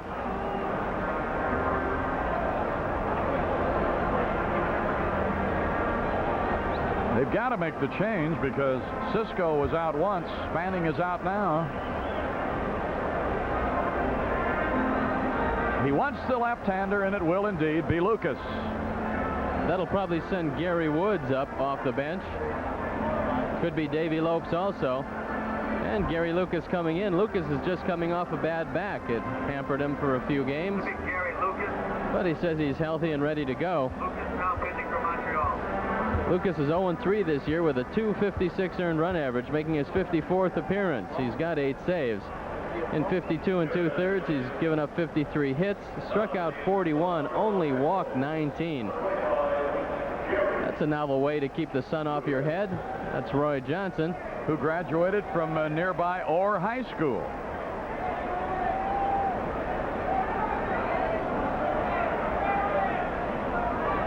Well, that beats the old cabbage leaf inside the cap, huh? Did you ever do that? Now, even in St. Louis, where it was devastatingly hot on July 4th, I never got a cabbage leaf. Boy, down there, you'd rather put them in your shoes. I remember used to pitch on a hot afternoon, used to lose 10 or 12 pounds.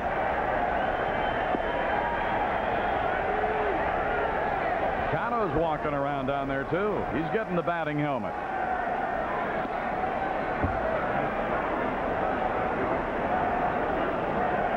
So, young Henry.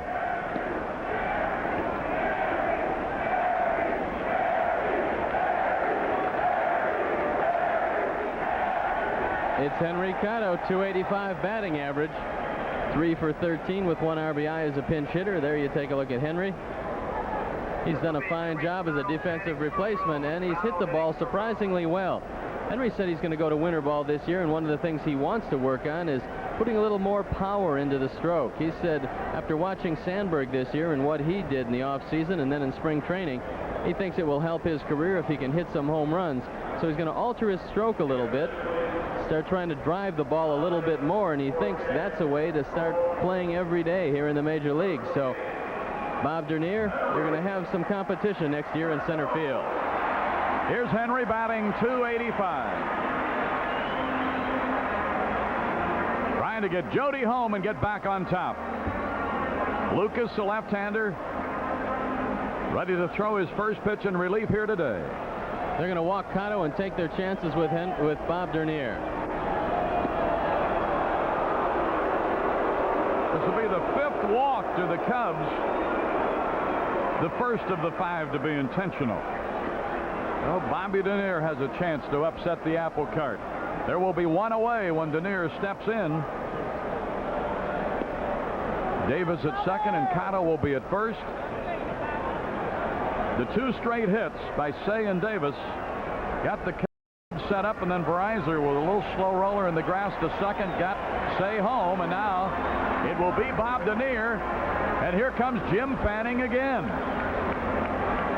Interesting move by Jim Fanning. It looks like he's going to go to Dick Grappenthin, and that's going to be it. So Gary Lucas doesn't do much. He comes in for an intentional walk, gets a couple of pinch hitters out of the game in Dan Roan and Henry Cato, who now is at first base. And so Dick Grappenthin is going to come on to throw. So Jim Fanning pulling out all the stops here today. He says, well, I might not be a manager for long, but as long as I am going to be a manager, I might as well get my money's worth. And Grappenthin comes into this one with a 1-2 record and a 3-pointer in run average. He's pitched in 9 games previously, so this is his 10th appearance. 1 start, that against the Cubs here at Wrigley. He's got 2 saves in 18 innings. He's given up 14 hits, 7 strikeouts, and 4 bases on balls. He throws a hard sinker. One of the reasons why Jim Fanning goes to Grappenthin is that he gives up a lot of ground balls. If he keeps the sinker low, they're thinking about turning 2, even with Bob Dernier up. And as that goes on the other side, Jim Fry looks on, hoping that his club can get back in front here. The number that this club is sitting on magically is number 11. Remember, the New York Mets play tonight. They are at home with the Pirates. Won't be too long before the red-hot Cardinals get going in a doubleheader, a twilight night doubleheader at the Vet in Philadelphia. Boy, you know, with those two last weekends, the St. Louis Cardinals, you got to be thankful that they're not 3 out instead of where they are. They've really been on the move. They've won 9 of their last 10, and I think when the schedule makers drew up the schedule this year, they felt that those last couple series between St. Louis and Philadelphia would be the series that really told the tale. As it is, it's going to tell the tale between perhaps 3rd and 4th place, and the big series become the Cubs-Mets series here. All right, Bobby Denier has bounced out twice and walked.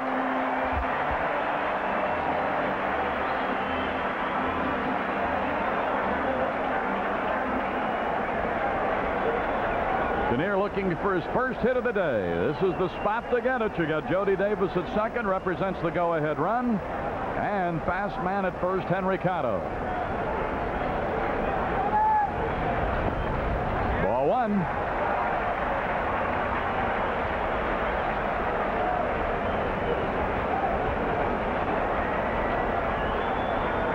Denier, a .279 hitter, and that's what he's hitting against Montreal. 2 on base for Bobby with 1 out. 2 balls, no strikes. Grappenthin is 6'2", 205 pounds. He signed in 1980 and went to Jamestown, then made a rapid climb through the Montreal system. Had some work last year in Montreal, only pitched in 1 game. So this year he's getting a good look by the Montreal management. They've got to make some decisions, and they're taking a look at all their players. At the 2-0. Almost nipped him, and it's ball 3. Sandberg due up next.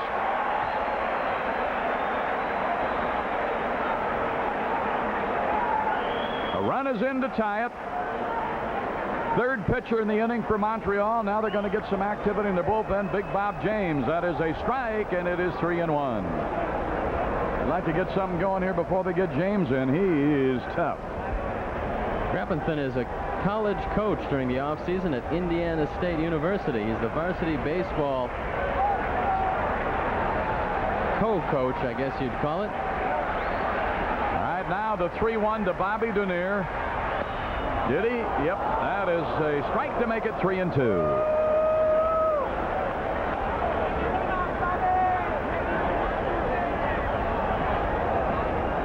All right, let's see what he does with a payoff.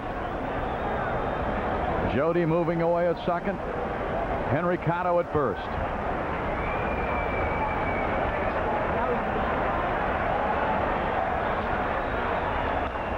Looping liner, left center, drops in, base hit. Jody Davis coming home. Cubs are in front. Denier drives in Jody, and it's 3-2 Chicago. Tim Raines had a chance to catch that ball, and if he did, Jody was an easy double play target. He doesn't hesitate. That's not Bob Dernier. There's Bob Dernier, and he's going to bloop this ball in front of Tim Raines. Jody is off with a pitch. Raines lets it fall in front of him, and Jody scores the go-ahead run. So you can close the book on Smith now.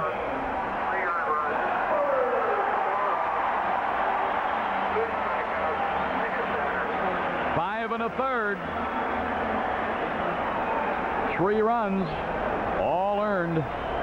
Here's Ryne Sandberg, a walk, a bounce out, and a line out to deep center. Great speed on the bases. Cotto second, Denier first. And a strike. It's 0-1. Sandberg in the first inning walk, stole second base.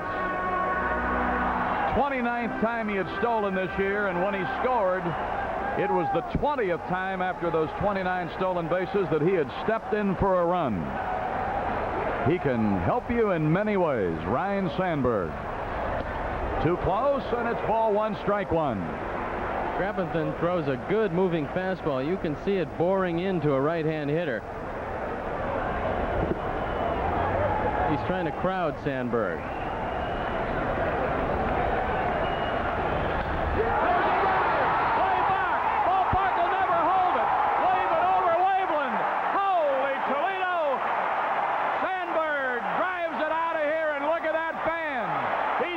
bomb by Rhino, and a 3-run blast, his 19th home run of the year.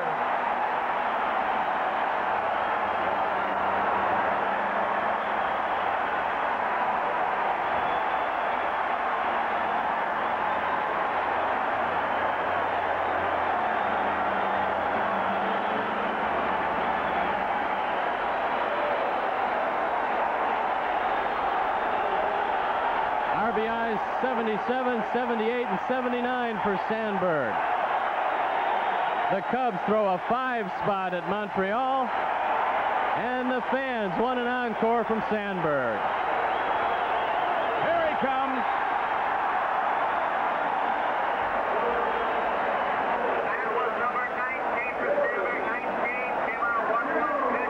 Here's Matthews. Look out! Chin music at Wrigley. His first home run this year against Montreal. Cotto and Denier on base ahead of him. A mistake to Gary Matthews. Let's see what he does with this one. 1 ball, 1 strike.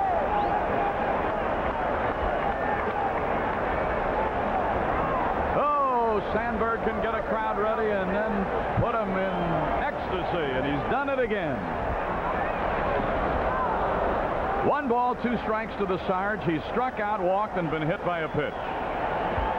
Let's look at that swing. 3 fastballs inside in a row, and the third one goes way out of the ballpark. You can't throw anybody 3 times in the same spot. Sandberg just opened up. He was looking for that inside fastball all the way, and he got all of it. He's been hitting the ball hard. That one was just a little higher than the rest. Yes, sir. When you get it on Waveland, and he didn't need any wind to help it, he really tagged it.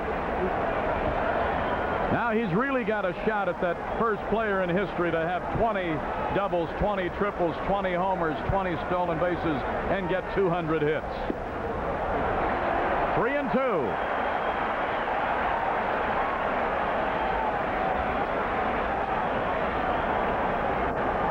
And for that home run by Rhino, True Value sends another $100 to Cubs Care. He walked him. Sarge is on for the 3rd straight time. A walk, a hit batsman, and another walk. First walk by Grappenthin and the 6th walk of the Cubs. And Galen Cisco, the pitching coach, gets another chance to run to the hill. You see it a lot. A guy gives up a home run, walks the next guy, and Galen Cisco wants to go out and give him a word of advice. Dick Grappenthin is showing his displeasure on the mound. There you look at Bob James in the bullpen. Now a 6-2 ball game, Chicago, and those runs belong to Big Tim Stoddard. Shows you again the importance. He did it here just a couple of days ago. Came in, shut the door, and gave the Cubs a chance to beat the Phillies. And how about Gary Lucas? He comes in with 1 intentional walk, doesn't even have a chance to throw a pitch in anger, and he finds himself with an earned run. So the game right now belongs to Tim Stoddard, and the loss right now, if it should stay this way, is Bryn Smith. And there you look at Sandberg, a happy young man, but he doesn't change expression too much. You really don't know what he's done. You want to know something? He shows more emotion when he's playing cards in the clubhouse than he does when he plays ball. Runner going, fouled off by the Bull.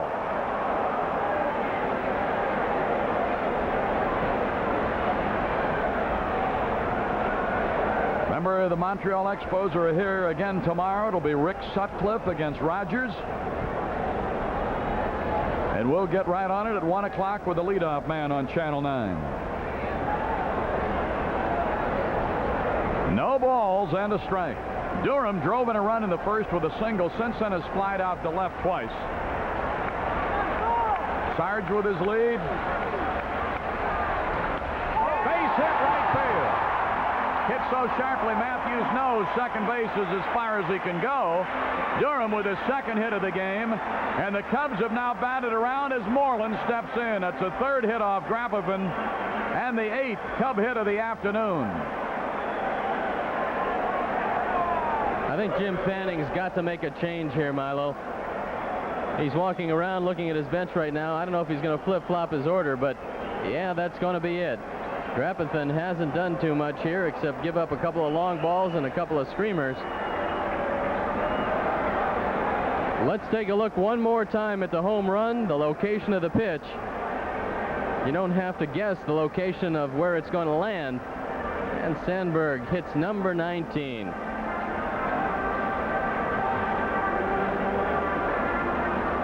All the atmosphere recaptured for you on Channel 9. Great work by all the guys, Arnie.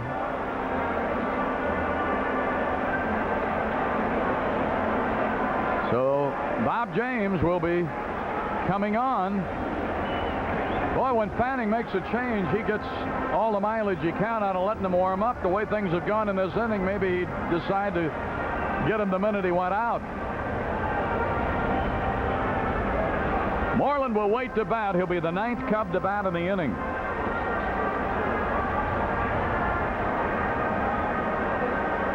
There'll be nothing cute about this big guy. He'll just bring it, Bob James. He's got a good fastball there. You take a look at the statistics. He's in his 56th game. James, who threw very well against the Cubs in Montreal, comes in 6-5. That 347 earned run average. He's got 8 saves and 85 2/3 innings. He's given up 82 hits. He's struck out 80, walked 41, and given up 5 home runs. So now he's looking down at a 6-2 Cub lead. Couple of Cubs on, only 1 out here in the 6th inning. And the wind is still howling a gale out to left field.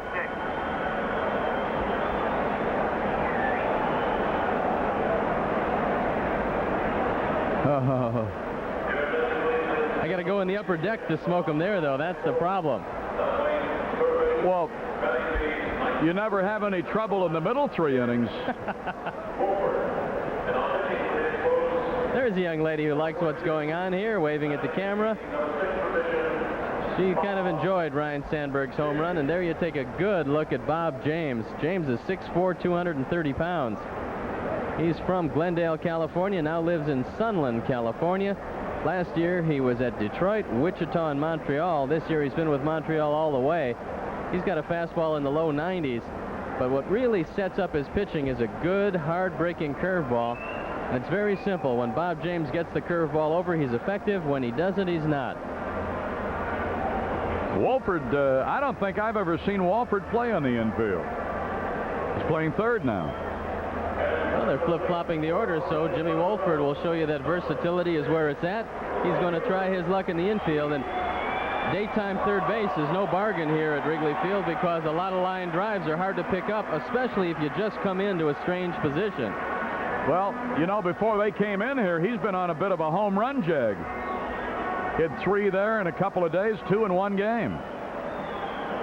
All right, here's Moreland. 2 on, 1 out, 5 runs in. Cubs lead 6-2. Well, what did Carter think was going on there? That's a good question. I got to believe that he was thinking about a bunt. But Keith Moreland is not the man you're going to want to bunt 4 runs up. Moreland is thinking about hitting the ball hard somewhere.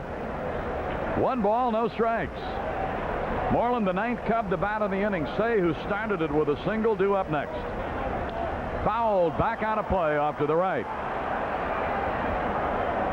1 ball, 1 strike.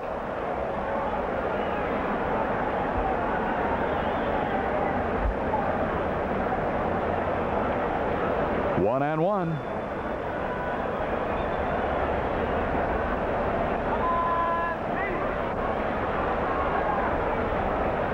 Moreland has had 1 hit today, and a bid for an extra base in the 5th, grabbed by Dawson. There's a good pitch. He's got zonked down. 1 and 2. We should get our first look at the Bob James curveball right here. He's got him set up. He just came inside with a fastball, so let's see if he breaks out that bender. Matthews second, Durham first. Big hit was a 3-run homer by Sandberg. That puts some daylight in the score. And right now, with those 2 men on, Moreland trying to put the bullpen on easy street. Bounced it up there. It was the curveball, all right, but about a 58-footer. Carter made a nice play on that breaking ball. Kept it in front of him. The runners couldn't advance. Watch Gary Carter move on this pitch.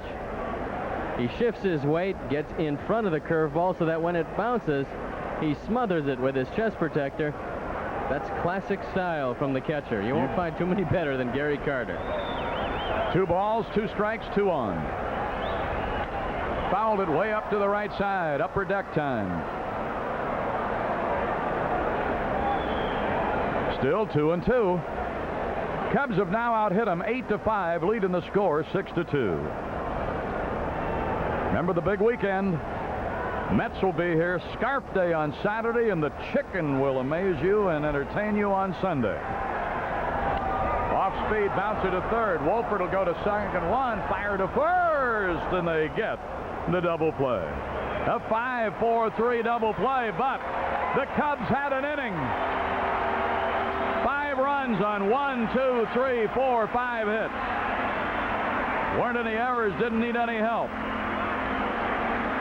Couple of walks, 1 intentional, they leave a couple. We have played 6, and the Cubs have climbed out on top 6-2. By your 60 local Midas Muffler and Brake Shops. 3 hits, 2 runs.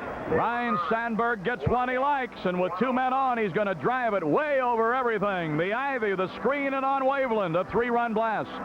And the award for this bomb will be a donation to the Children's Memorial Hospital in Ryan Sandberg's name.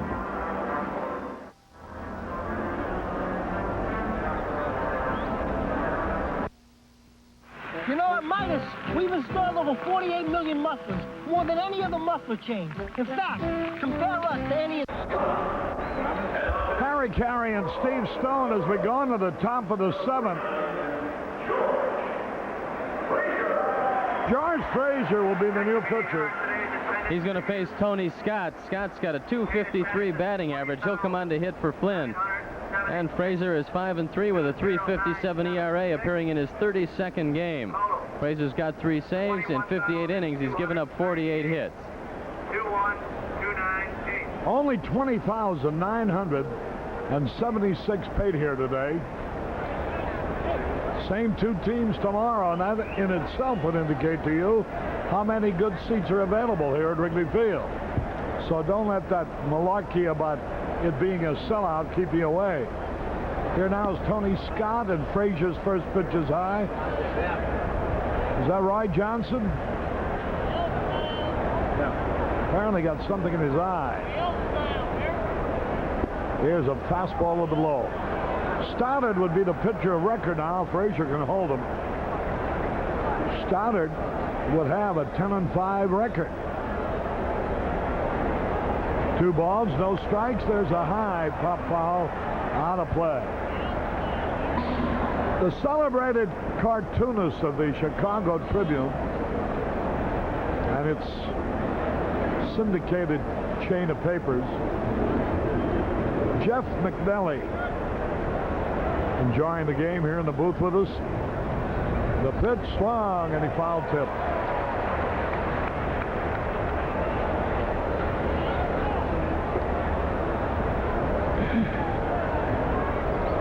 Barney came up with another one of those. What if I told you that? Well, you're right, Arnie. Rogers has only won 6. Here's Stoddard. This will be his 10th victory. Strike 3 ball. Tony Scott is called out on strike. Jeff McNelly whispered to me when Steve wasn't looking that he's enjoyed everything about the booth and watching the game here except the foul tobacco smell. Well, turn around, Harry, because he's smoking one of my cigars right now. I don't believe it. Oh, isn't that terrible? Stereo. Probably, before the year's over, you'll probably talk me into one, too. Stereo cigar smoke. Here's a pitch fouled off. 0-2. You know, you're becoming dangerous to society. You're seducing pleasant people into a foul habit. Yeah, and getting a lot of people to smoke cigars, too. Yeah, I know what you're aiming for. A good cigar commercial. The pitch is a little high. Jim Wolford, who came in when they flip-flopped their batting order. 1 out, 1 and 2 the count. Ball game in the 7th. Frazier's pitch. High, pop fly. Durham under the ball, makes the catch. You can see on that pop fly that it is a tricky wind prevailing here at Wrigley Field. This ball starts out in back of first base, and Leon Durham stays right with it. He drifts over into Ryan Sandberg territory before making the catch. You've got to battle the wind and the sun, but the bull is up to the task. 6-2, the Cubs will reduce their magic number to 10 if they can hold this lead. The Mets play later tonight. They have Dwight Gooden going for them against John Tudor, good pitcher himself. Here's Raines fouling it off. Raines is 0 for 3 today. Beautiful afternoon, but only 20,000 here today. Again,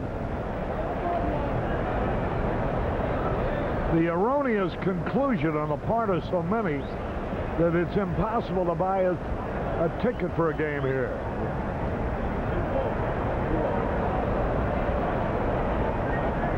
And 1 the count, 2 out. There are tickets available every day. Now the pitch, high and inside.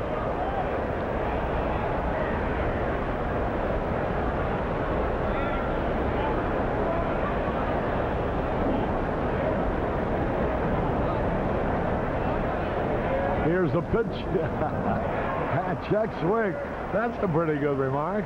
Arnie said those people who don't want lights around here ought to come over and see a ball game in the daytime. Arnie, that's not very nice of you. 1 and 2 the count.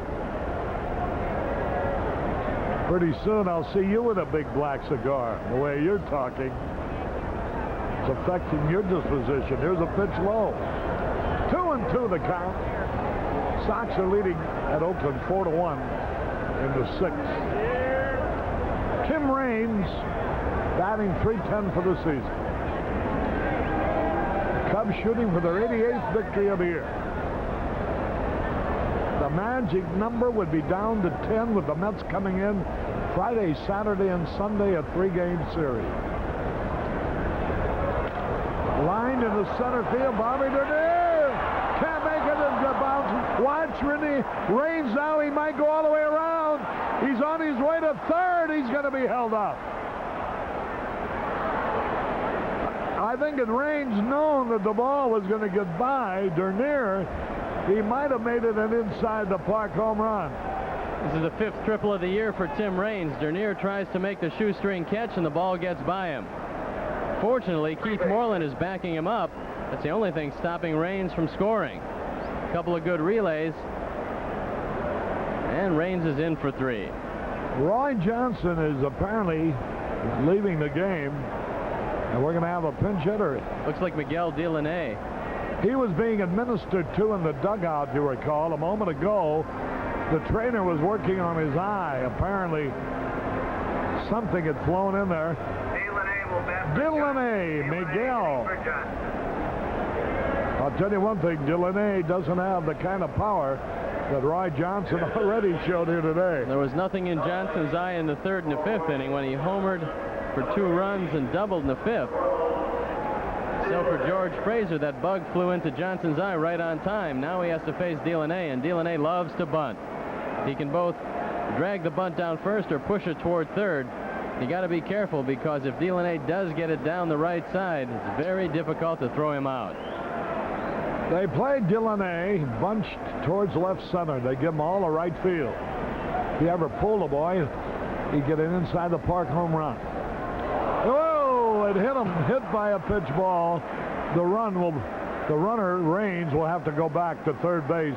The first pitch was a slider and it hit Delaney on the leg, and he's limping. Look at that. And now he's got to face Andre Dawson. And Billy DeMars worked with Andre Dawson. Dawson was striding too far. As we take a look at the ball that hit Delaney, it's a slider down and in. It's actually thrown behind him. Delaney can't get out of the way. It catches a bit of that ankle. Dawson's stride was a little bit too far. It made him stride on his heel. So Billy DeMars said when he was in batting practice, look, you don't stride that far. Why don't you work on shortening your stride? Maybe you can see the ball a little bit better, make your swing a little bit quicker, and get the head of the bat out. The first game that Dawson tried it, he hit a couple of home runs. So it's worked for Andre, who now has 15 home runs for the year. That's the first man that George Fraser has hit all year. And you don't want to hit a punch-and-Judy hitter ahead of Andre Dawson, who can make this game 6-5 in a hurry. With the wind blowing towards left. Here's a breaking ball, a slider low and outside, ball one. There you see Warren Brewster getting ready. George Fraser with runners at first and third, 2 out.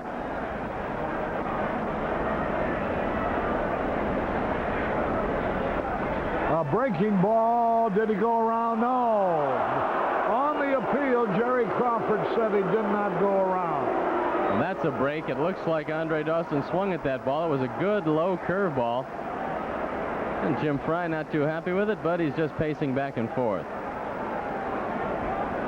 I wonder if Jim Fry's mother Rose and his wife Joan were watching the game today. His family lives in Cincinnati. Looked like he went around in it. There's a strike call. 2 balls and a strike. 2 men out, 2 men on. Cubs lead 6-2. Delaney very fast. There it goes, way back. It might be.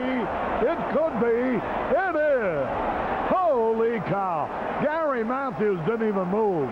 He knew that ball was gone, and it is, Steve, a 6-5 ball game. 3-run homer. Andre Dawson got out on the front foot, still had enough left to pop it. So the hit batsman, only the first of the year by Fraser, comes back to haunt him. And the Expos have made this one a one-run game, and now Gary Carter has come in. That's the 4th home run that Fraser's given up this year. Take another look at it. A shorter stride by Dawson, and he gets out there and smokes it. And it cleared the left field wall easily. So the Cubs lead now is a mere 1. Here's Gary Carter. Got to be careful of him. 24 homers for the year. High pop fly on the infield. Say, and Davis runs. Say cannot make the play. Did he get hurt? He's okay. He lost his footing coming over, or else he would have caught that ball. But when his feet went out from under him, all he had left was a dive, and the ball went into the dugout. Almost a good play by the Penguin, and now Carter gets another life. There we get another look at it. You can see him losing his balance. Well, I was afraid he hit his head there, but he didn't.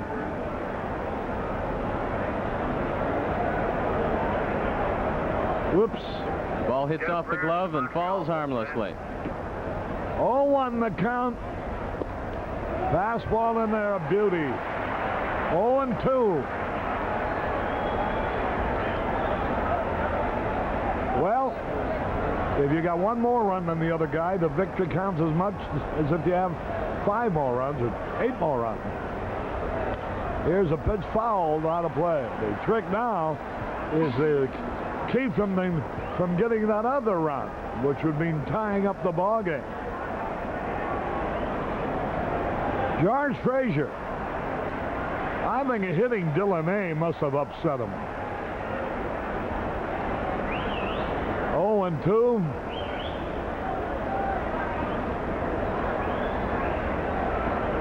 Gary Carter waits. Almost chased it. 1-2 the count. In this a very bad year for Andre Dawson. He still has 16 home runs to this point. He's run his RBI total to 80. So even on a year when you'd say he wasn't getting the most out of himself, he's still having a fine year. 1-2 the count. That evens it up. 2-2. Another breaking ball. Frazier just a little off of his control. With 2 out, Raines hit what should have been a single to center. Bobby Dernier tried for a shoestring catching, skipped by him for 3 bases. And then Dylan A, good candidate for the 3rd out, was hit by a pitch ball. That brought up Dawson, and you know the rest. He struck him out with a breaking ball. Carter is called out on strike. 3 runs in the inning. 2 hits. No errors, nobody left. We go now to the bottom of the 7th. The Cubs 6, Montreal 5. All right! Everybody, let me hear you now. 0-1, 2. Say will be leading it off. He started that big 6th inning, you know, and the first pitch is in there for a strike call. Jeff Reardon is throwing for the Expos, and Lee's throwing for the Cubs. Bob James on the hill. There's a strike call. Dylan A is now playing left field. Tom Wallace is in the game at second base, taking over for Doug Flynn. There you see him. 6-5, the Cubs lead. There's the big right-hander. He used to be with the Tigers, Bob James. Curve inside. 20,976 paid here. Final game of this series tomorrow. And then the New York Mets over the weekend. And there are seats available. There's a drive in the left center, a base hit. Rolling to the wall. Say, look at the Penguin go. His 22nd double of the year. James missed with that curveball, and Ron Say drove the ball in the gap. Take a look at it. He threw the fastball to him. Ronnie doesn't miss too many fastballs, and he hit this ball right on the button. Here's Jody Davis now. He's 1 out of 3. Manager Jim Fry, with Say at first, put on a hit and run in that 6th inning, and Jody had a swing at a bad ball and blooped it in his short right for the biggest hit of that inning, maybe, until Sandberg hit the 3-run homer. Here's Jeff Reardon. Boy, this crowd will go bananas if Jody hits one. Listen to him.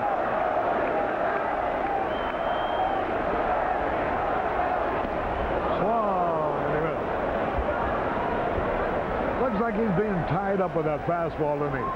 He's just swinging a little bit of a lazy bat, but he's done what he should do today. He's taken 2 balls to right field. That'll bring that average up a little bit. It'll also make the pitchers start coming into him a little bit more. A ball and a strike. Curve, a little tap. There goes Say to throw. Wild throw. Well, Say fell down, but he's going to score. Jody Davis around second. He's going to try for third. Another wild throw. Holy cow. Get a bucket of cold water and douse that baseball. It must be red hot. James made the correct play, but he threw the ball over the head of Jim Wolford. Watch Ron Say. I don't know if he's hit third base yet. Now watch. He slides early, and he falls down. Frank Pulley was looking at the ball go down the third base line. I don't think anybody's seen third base yet. And when the ball is thrown away again, Dan Dreesen backs up. But I don't think the Penguin hit third.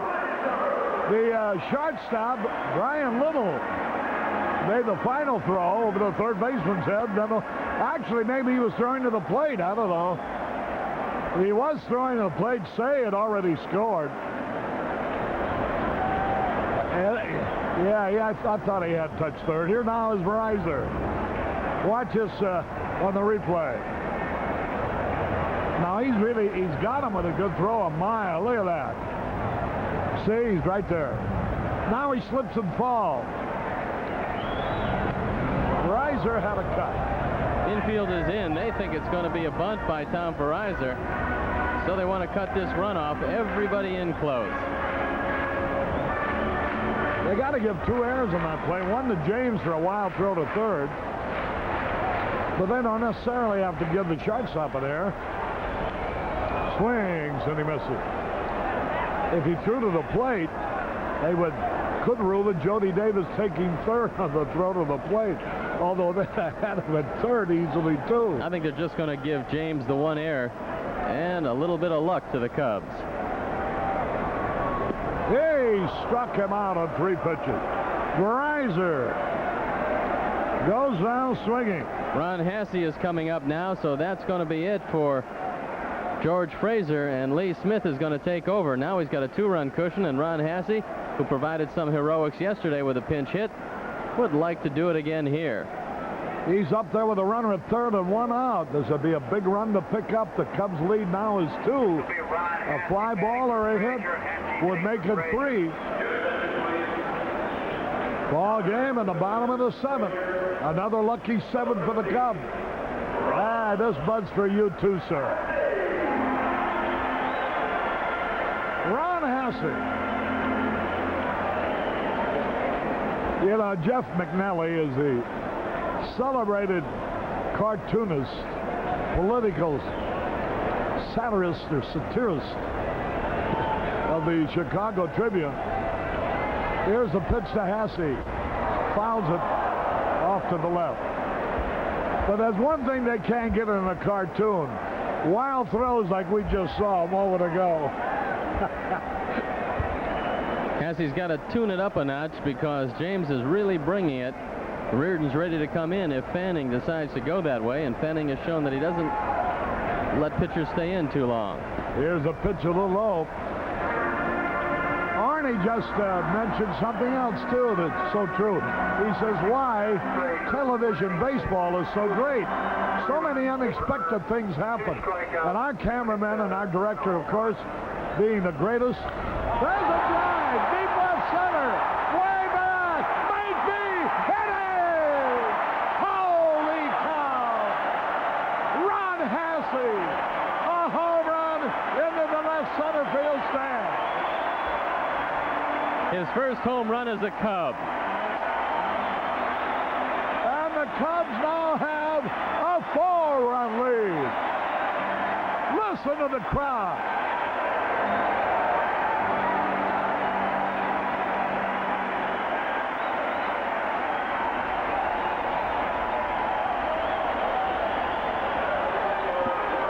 Let's see if they're going to demand an encore.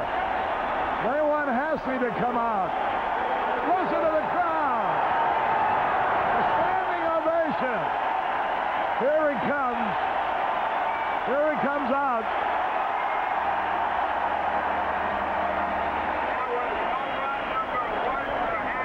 His first National League home run. Here's Bobby Dernier, and the strike is called. 9-5 now. The Cubs are leading. And True Value Hardware very happily donates again another $100, as they have so often this thrilling season, to Cubs Care and the Northwestern Memorial Hospital in the fight against cancer. It was an important home run for Ron Hasse because he's battling for a playoff spot. He drives it to left center field over the head of Tim Raines, who was playing him in perfect alignment. He just was playing him too short. He should have been playing him in about the 8th row of the left field bleachers on the center field end. 2-2 the count. So the Cubs, trailing 2-1 going into the 6th, got 5. Their lead cut to 1. They struck him out. Their lead cut to 1 on Dawson's 3-run homer in the top of the 7th. They now have come back with 3 more. Listen to the hand for Sandberg.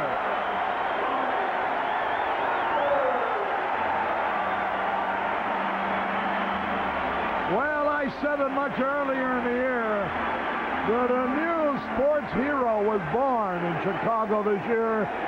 And it is Ryne Sandberg. Not they don't have enough of a collection of players to have a whole team of heroes. But this kid has just been remarkable. A ball and a strike. 3 runs on just 2 hits. Swung and a breaking ball. He chased that one. 1-2 the count. Bottom of the 7th. Cubs are leading 9-5. He struck him out on a curve. Sandberg had a good cut. 3 runs, 2 hits. 1 error, and nobody left. At the end of the 7th, it's the Cubs out in front, 9-5.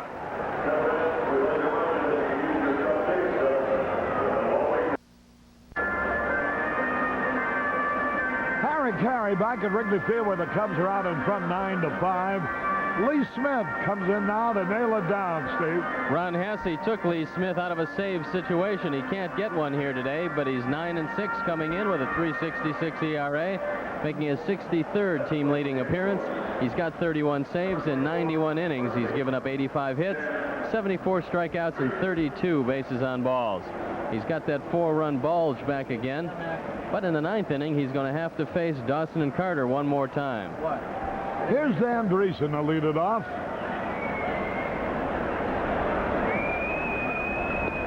There's a strike at the knee. 1 strike to nothing. I wish they wouldn't make so much noise around here, that little baby saying. There's a pitch a little high, and the count is even. 1 ball, 1 strike. Lee Smith. There's a broken bat, pop fly, short right, base hit.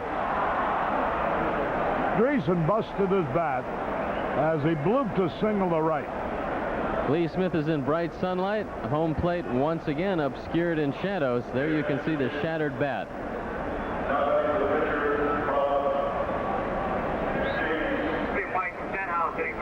Mike Stenhouse, an outfielder, will pinch hit here for James Stenhouse. James, 1 2/3 innings, 2 hits, 3 runs, 2 earned runs, 3 strikeouts, and a home run.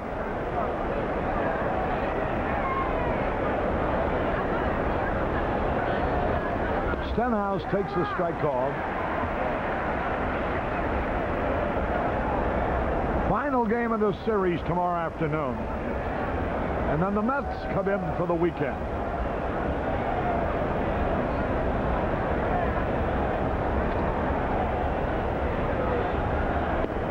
Stenhouse takes it high.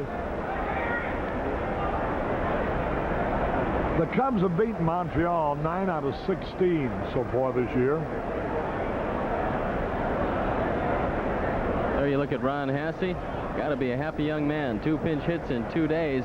And the one today, a long ball. The pitch. 2 balls and a strike. Lee Smith with a 4-run lead to protect.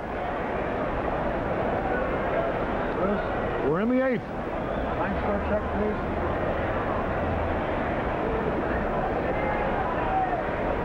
Thank you. A line drive, another base hit. And so it's runners at first and second. As Stenhouse singles to center. Jody Davis going out to talk to Lee Smith, who's given up a couple of hits. Neither ball hit very hard, but both of them found a hole. And Smith is in trouble again. There's John Vukovic and Jim Fry. The gum. Some anxious chewing going on by Fry. There's Brian Little, a very accomplished bunter with his team. Trails by 4. Little's driven in only 6 runs all year. Switch hitter. Batting .238 left-handed, .294 right-handed. overall 250.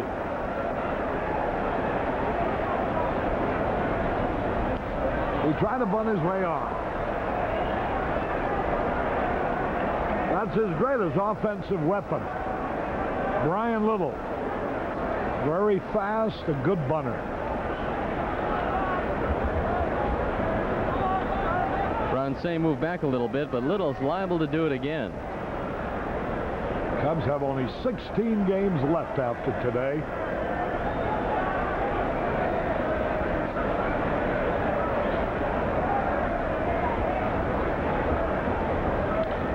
There's a high drive and a left center going back. Matthews makes the catch. Little fly to Matthews. Matthews was playing him shallow, but the wind is blowing out in that direction, and it carried a little ordinary fly ball almost into a dangerous territory. All's well that ends well, and it ends up the first out of the inning. This is Razor Shines hitting the Wallace. Shines hitting the Wallace. Shines. One of the best names in baseball, Razor Shines.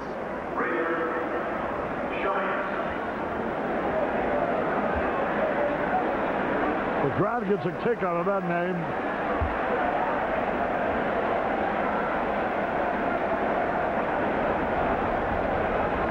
You know what Razor spelled backwards comes out?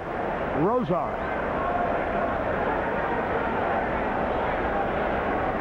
Shines, a left-hand hitter.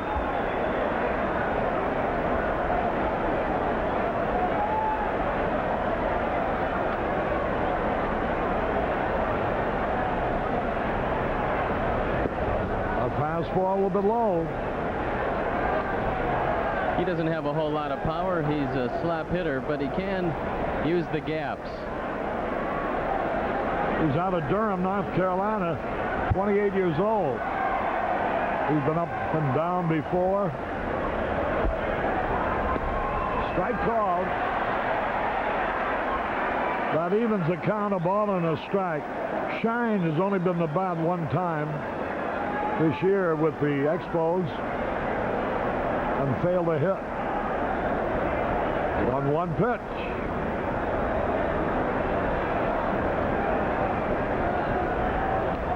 Boy, he had a wicked cut at that.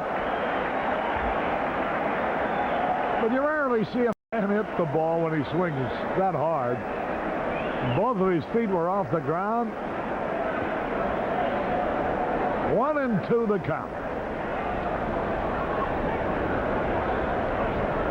Cubs trying to reduce their magic number down to 10.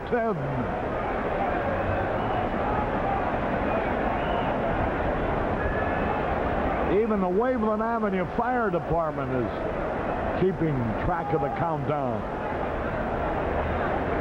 1-2 pitch. Hey, struck him out. Look at that bat. Almost got our cameraman down there.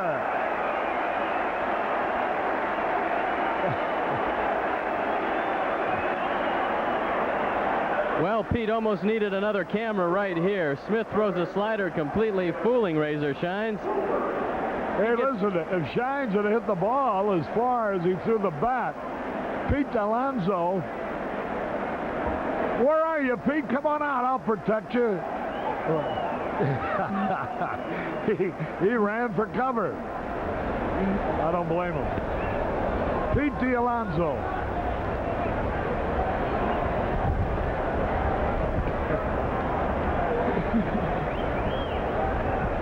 Well, I remember when cameramen used to stay in, regardless of what the circumstances were, Harry. Not anymore.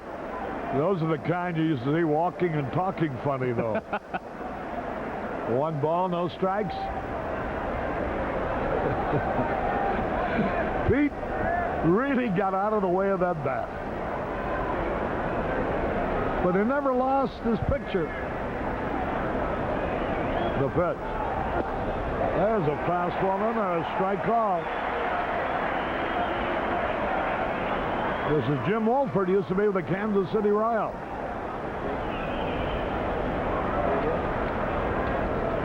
Well, the Minnesota Twins now lead the Royals by a full game, and the Angels by 2. Hey, swung and he missed. 2 men are out, 2 men are on. Top of the 8th, Cubs lead 9-5.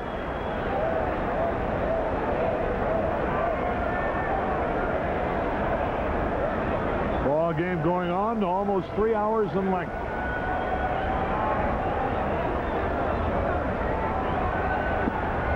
Just missed the strike zone.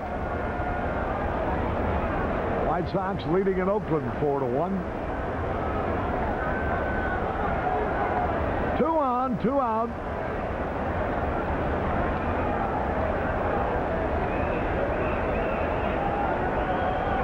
There's a good shot of Jim Wolford. Bouncing ball to Say. He's got it. Tags the man coming in for the out. He tagged Dan Dreesen.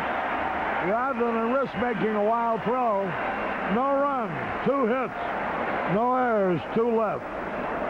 That Penguin, no dummy. He took the easy out. And we go to the bottom of the 8th with the Cubs out in front 9-5.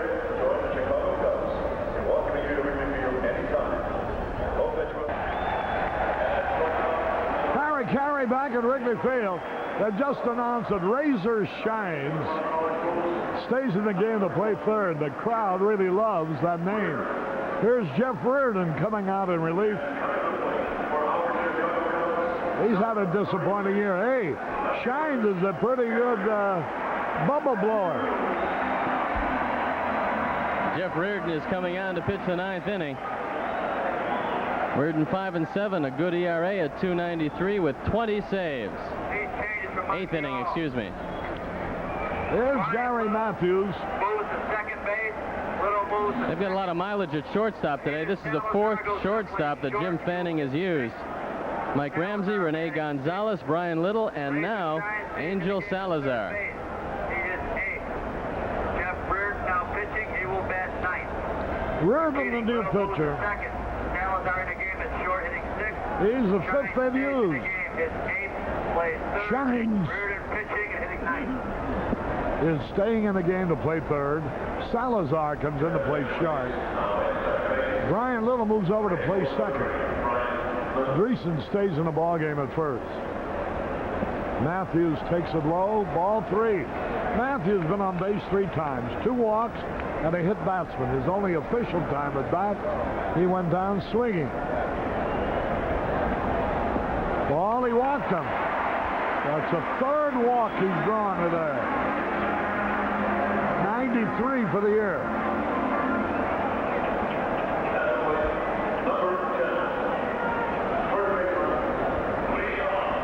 Here's Durham.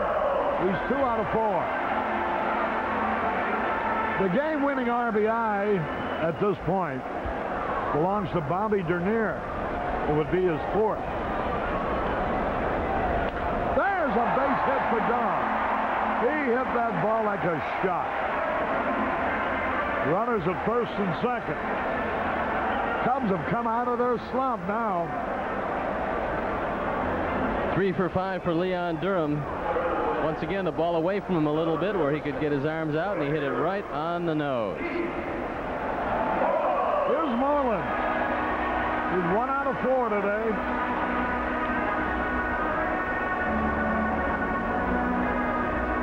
Make that 1 out of 3. 1 out of 4 is right. The first time. He hit no double plays last time. The Expos will be here for the final time tomorrow. Then the Mets continue the homestand Friday, Saturday, and Sunday, and there are seats available. And also for next Tuesday, Wednesday, and Thursday when the Pirates are here. And next Tuesday, we'll be sitting out in the left field bleachers to broadcast from there. Here's a pitch swung and a miss.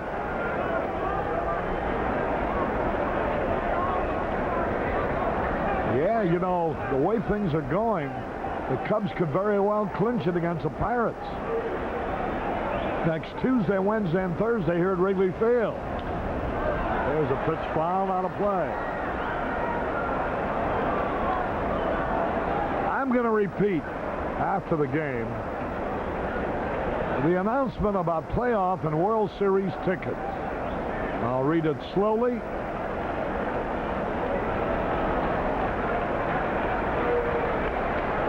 Here, 1-2 pitch, a little high. 2 balls, 2 strikes, and with great Winston Churchillian enunciation,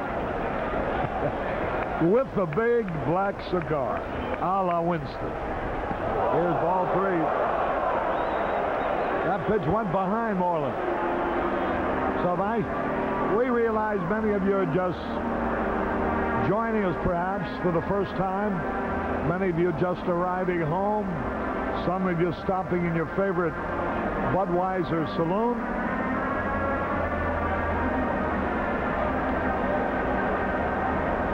And we want to make sure that everybody realizes how it's going to be done. There'll be a lottery for the tickets which are available. 3 balls, 2 strikes. There's a high drive. Left center field, range into the wall. He makes a spectacular catch, leaping against the exit gate. What a play by Tim Raines. He may be shaken up. He's leaning over with both hands on his knees. Now he's straightening up. I think he hit the wall just where it goes into the gate. Moreland sends it all the way back, just misses an extra base hit. Watch the play by Raines. Boom, right there. That hurt.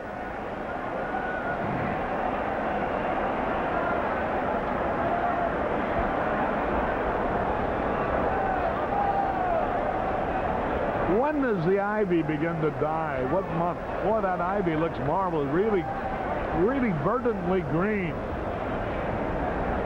Look at that.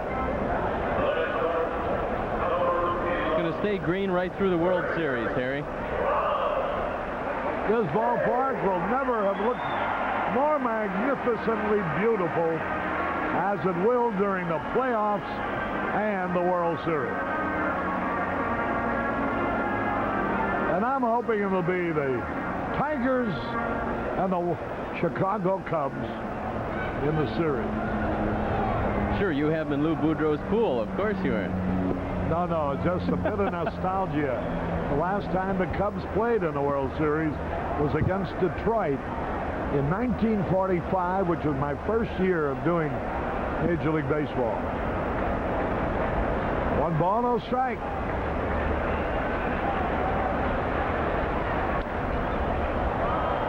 Pitch foul back. You know, I shouldn't have said what I said about being mean to Jeff McNally. I notice all the cartoons he's made, he makes you look handsome, which you really aren't. And me, who is really handsome, he makes me look terrible. You look just like Boris Karloff in a couple of them. I think that's actually, they're very well drawn, I thought. Good likeness. I still say he looks like a very affable guy. And I always thought those cartoonists were really mean. There's a curveball a little bit inside. His cartoons are mean, but he's a nice guy. It's too late, Harry. He's not going to retouch any of the ones he's already done. I just hope he'll autograph one of them for us.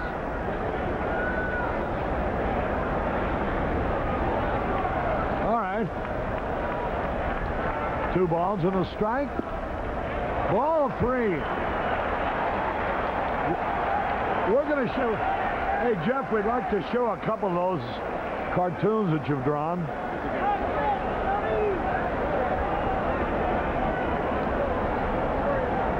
Three balls and a strike.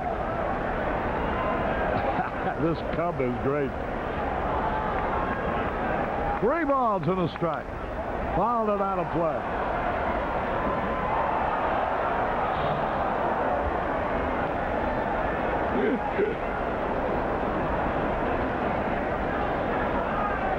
Hey, he's even got Rosenberg.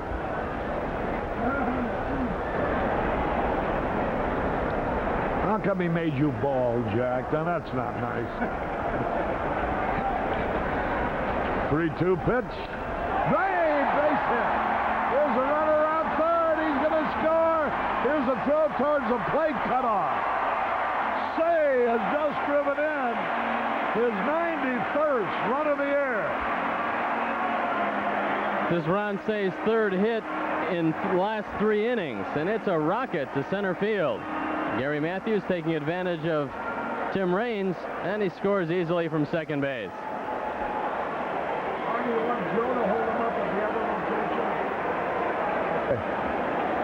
Hey, Joe. Galen Cisco now out to talk with Jeff Reardon. There's nobody warming up in the bullpen, so this is Reardon's game right now. He's going to have to bear down and get the Cubs out. They have suddenly discovered their bat. Gary Woods is the only guy in the bullpen. He'll come on defensively in the top of the 9th. Here's some of Jeff McNally's cartoons. Those are all cigar boxes. Okay, here's Jody Davis now. I thought sure they would change pitchers. There's a strike call. Which one's you, Harry? Okay, I don't get mad, but I sure get even. Look at Jack Rosenberg. Here's a pitch. Smash in the left, another hit. Another man's going to score.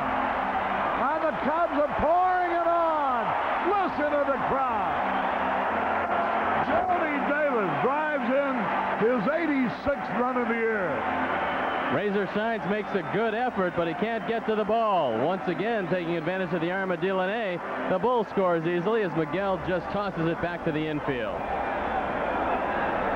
Here's another angle. Watch Jody's line drive. So the Cubs now lead 11-5.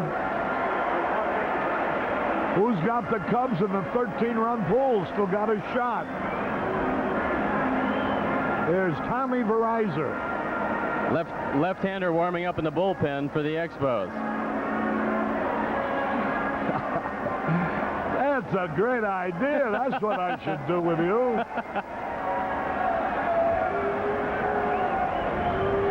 Here's another cartoon. Jeff McNally, who was the Pulitzer Prize-winning cartoonist for the Chicago Tribune. How about that one? There's Verizon. Very good, Jeff. There's a, I love that one. Who is that? That's the Penguin, Ron Say. Let's see that one again. He'll be very flattered with that likeness. All right, there's the Penguin in Rio. That's terrific. There's the pitch in there. Strike call. 0-2. Verizon drove in a run with an infield out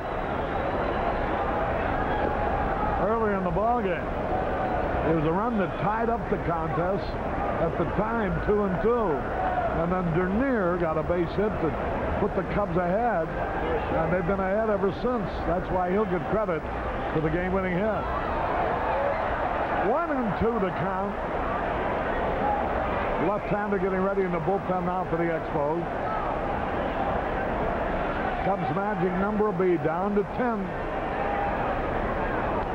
Fouled it back. Joe Hesketh is getting ready. We saw him in a start earlier this year, and he looked pretty impressive in a starting role. And Fanning wants to have somebody get out of this inning. There you take a look at Joe. Now ready. There's a high drive left center field. Going back and making the catch is Delaney. Utilizing his great speed, he made an over-the-shoulder catch.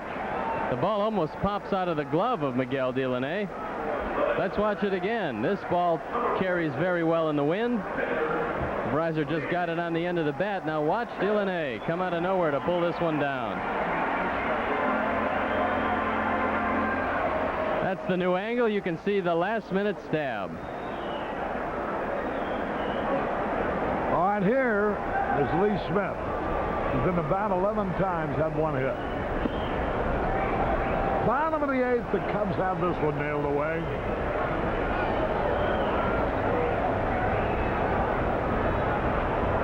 (11-5).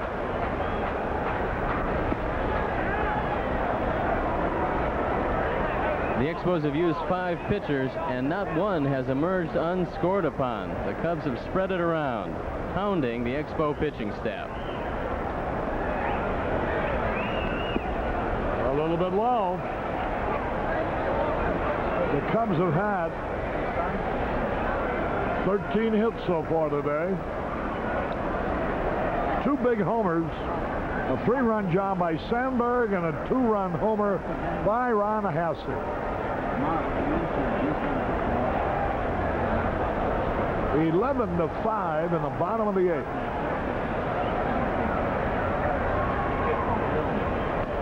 Hayes swings and he misses.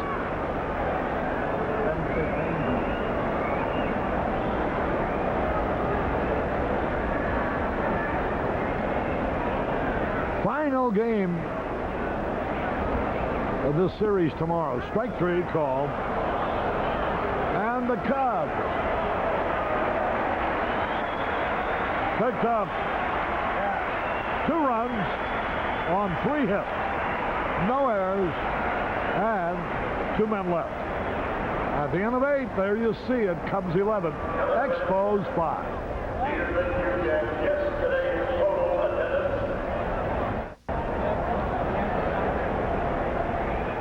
Harry Carey back at Wrigley Field.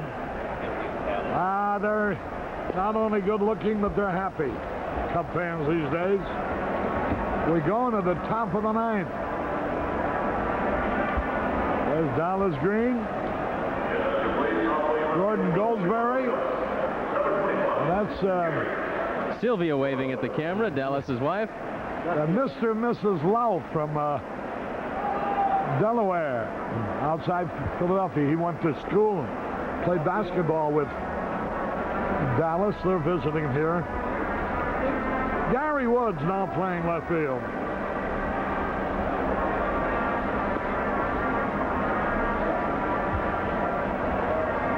The gang here from Butch McGuire's, not only on Division Street, but out in Mount Prospect. And a group of members of the Lions Club also here, out of Mount Prospect.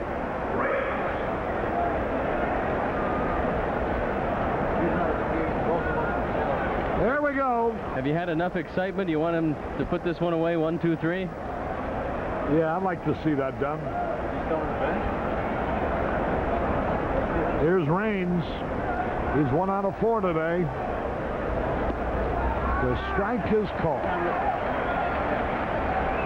There's only been one 1, 2, 3 half inning. That was in the Expo half of the first. Other than that, there's been base runners on every inning. Well, all that counts is the 11 runs for the Cubs and the 5 for the Expos. Base runners. What do they mean if they don't cross the plate? A hefty left-on-base percentage. He always comes up with those inconsequential pieces of trivia. Here's a pitch, a little bit low. You're going to get to keep that, Jack? Come on, Jeff, we got to keep some too. We need those cartoons. 2 balls and a strike.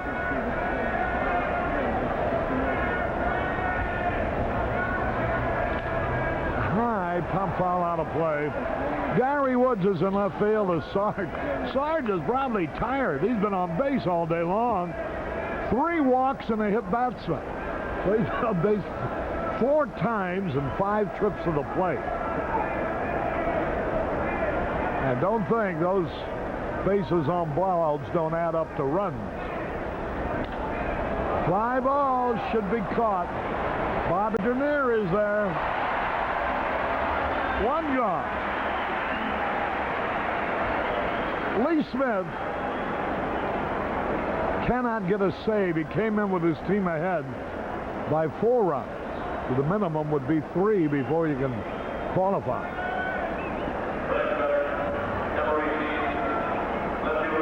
and he's only worked 2 innings. He could also qualify for the save by working 3 innings. But he hasn't done that either.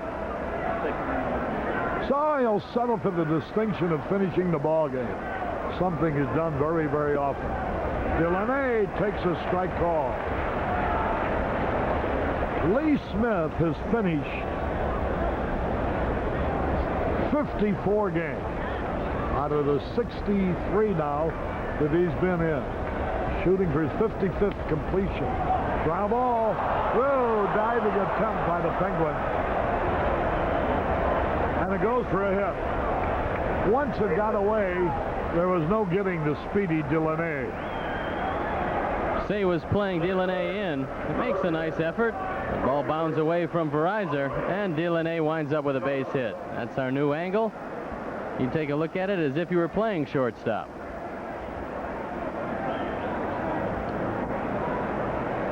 One out and one on.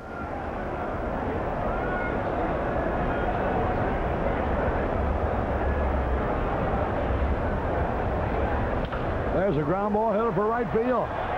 Up with the ball is Sandberg as he cut it off to his left. And Dawson is retired. 2 minutes gone now. Cubs leading 11-5. Listen to the crowd. The magic number's about to go down to 10. Which means the Cubs could clinch it here on this homestand. So, boy, get your tickets for Tuesday, Wednesday, and Thursday when the Pirates are here. Here's Gary Carter.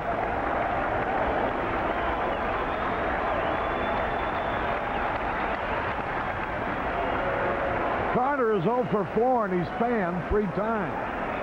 Maybe he do something. Maybe that's why he bunted that first time up. I think Lee Smith might have hurt himself, Harry. He's been walking around the mound a little bit trying to adjust his back. I hope that his back is okay, but he was bending over earlier. We'll have to check and see what Tony Garofalo says tomorrow. Now ready.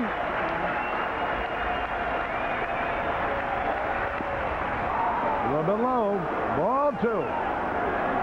White Sox salvage the final game of their series with Oakland 4-2.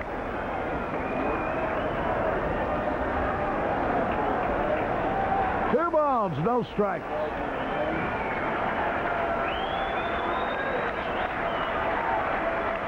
Delaney in scoring position. High, pop fly. Everybody chasing a Sandberg going out. Cubs win. Cubs win. The magic number is down to 10. It's going to be like this. 1, 2, 3, 4, 5, 6, 7, 8, 9, 10, and out for the rest of the National League East. The Cubs congratulating each other.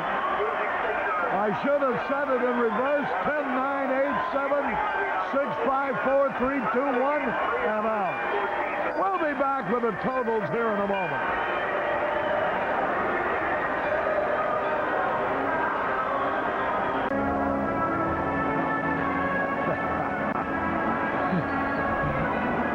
Yeah, the magic number is 10. Harry Carey with Steve Stone. We're back at Wrigley Field. The Cubs pounded out an 11-5 victory to reduce their magic number now to 10. And I tell you, it begins to look as if they could do it against the Pirates next Tuesday, Wednesday, or Thursday before hitting the road again. It would be great, Harry, if they could wrap it up at home in front of the home fans. And today, like all season, the Cubs came off of a very tough loss yesterday and came back with an offensive onslaught today. 13 hits, a couple of home runs, everybody pounding the ball. The Cubs put 11 on the board. It was too much for the Montreal pitching staff. You know, with the Mets being here Friday, Saturday, and Sunday, let's just figure a little bit. If the Cubs would manage to sweep them, that would be 6 off the magic number right there. That would get it to 4. They could still make it down to 9 tonight and maybe down as low as 7 tomorrow. It could very easily happen Tuesday, Wednesday, or Thursday. Well, I'd like to see it. And today we only had 20,000 fans out here. There was a lot of room. There'll probably be a lot of room here tomorrow, so come on out and see it. And what you're going to see is the ace of the staff going for the Cubs. Rick Sutcliffe is going to go out tomorrow. He's going to try to pin one down. The offense is coming to life at the right time because the Mets are coming to town. It was a good one today. All right, see you tomorrow. Now I want to give the totals, and I also would like to read this ticket announcement because it's so important for all our great fans. Here are the totals: 11 runs, 13 hits, 1 error for the Chicago Cubs. The winner is Tim Stoddard. He now has 110 in relief, lost 5, and he also has 7 saves. So there's a total of 17 victories out of the 88 that Tim Stoddard has had a hand in. I tell you, this whole ball club, you talk about team contribution. This is what they have had all year long. So Stoddard now 10-5. Dernier is credited with a game-winning hit, his 4th of the year. There's that banner about who's playing in Peoria, and it says Cubs. 5 runs, 10 hits, 1 error for the Montreal Expos. Bryn Smith is a loser. He now has won 11 and lost 12. Now here is what I wanted to read to you, and I want to do it slowly because I want you to have an opportunity to jot down everything that's required. Tickets for playoffs and World Series games in Wrigley Field will be made available to the public via a lottery system. Nearly 7,000 tickets per game will be made available to the public. Each winner will be billed for 2 tickets for 1 playoff or 1 World Series game, with the game to be chosen by the Chicago Cubs.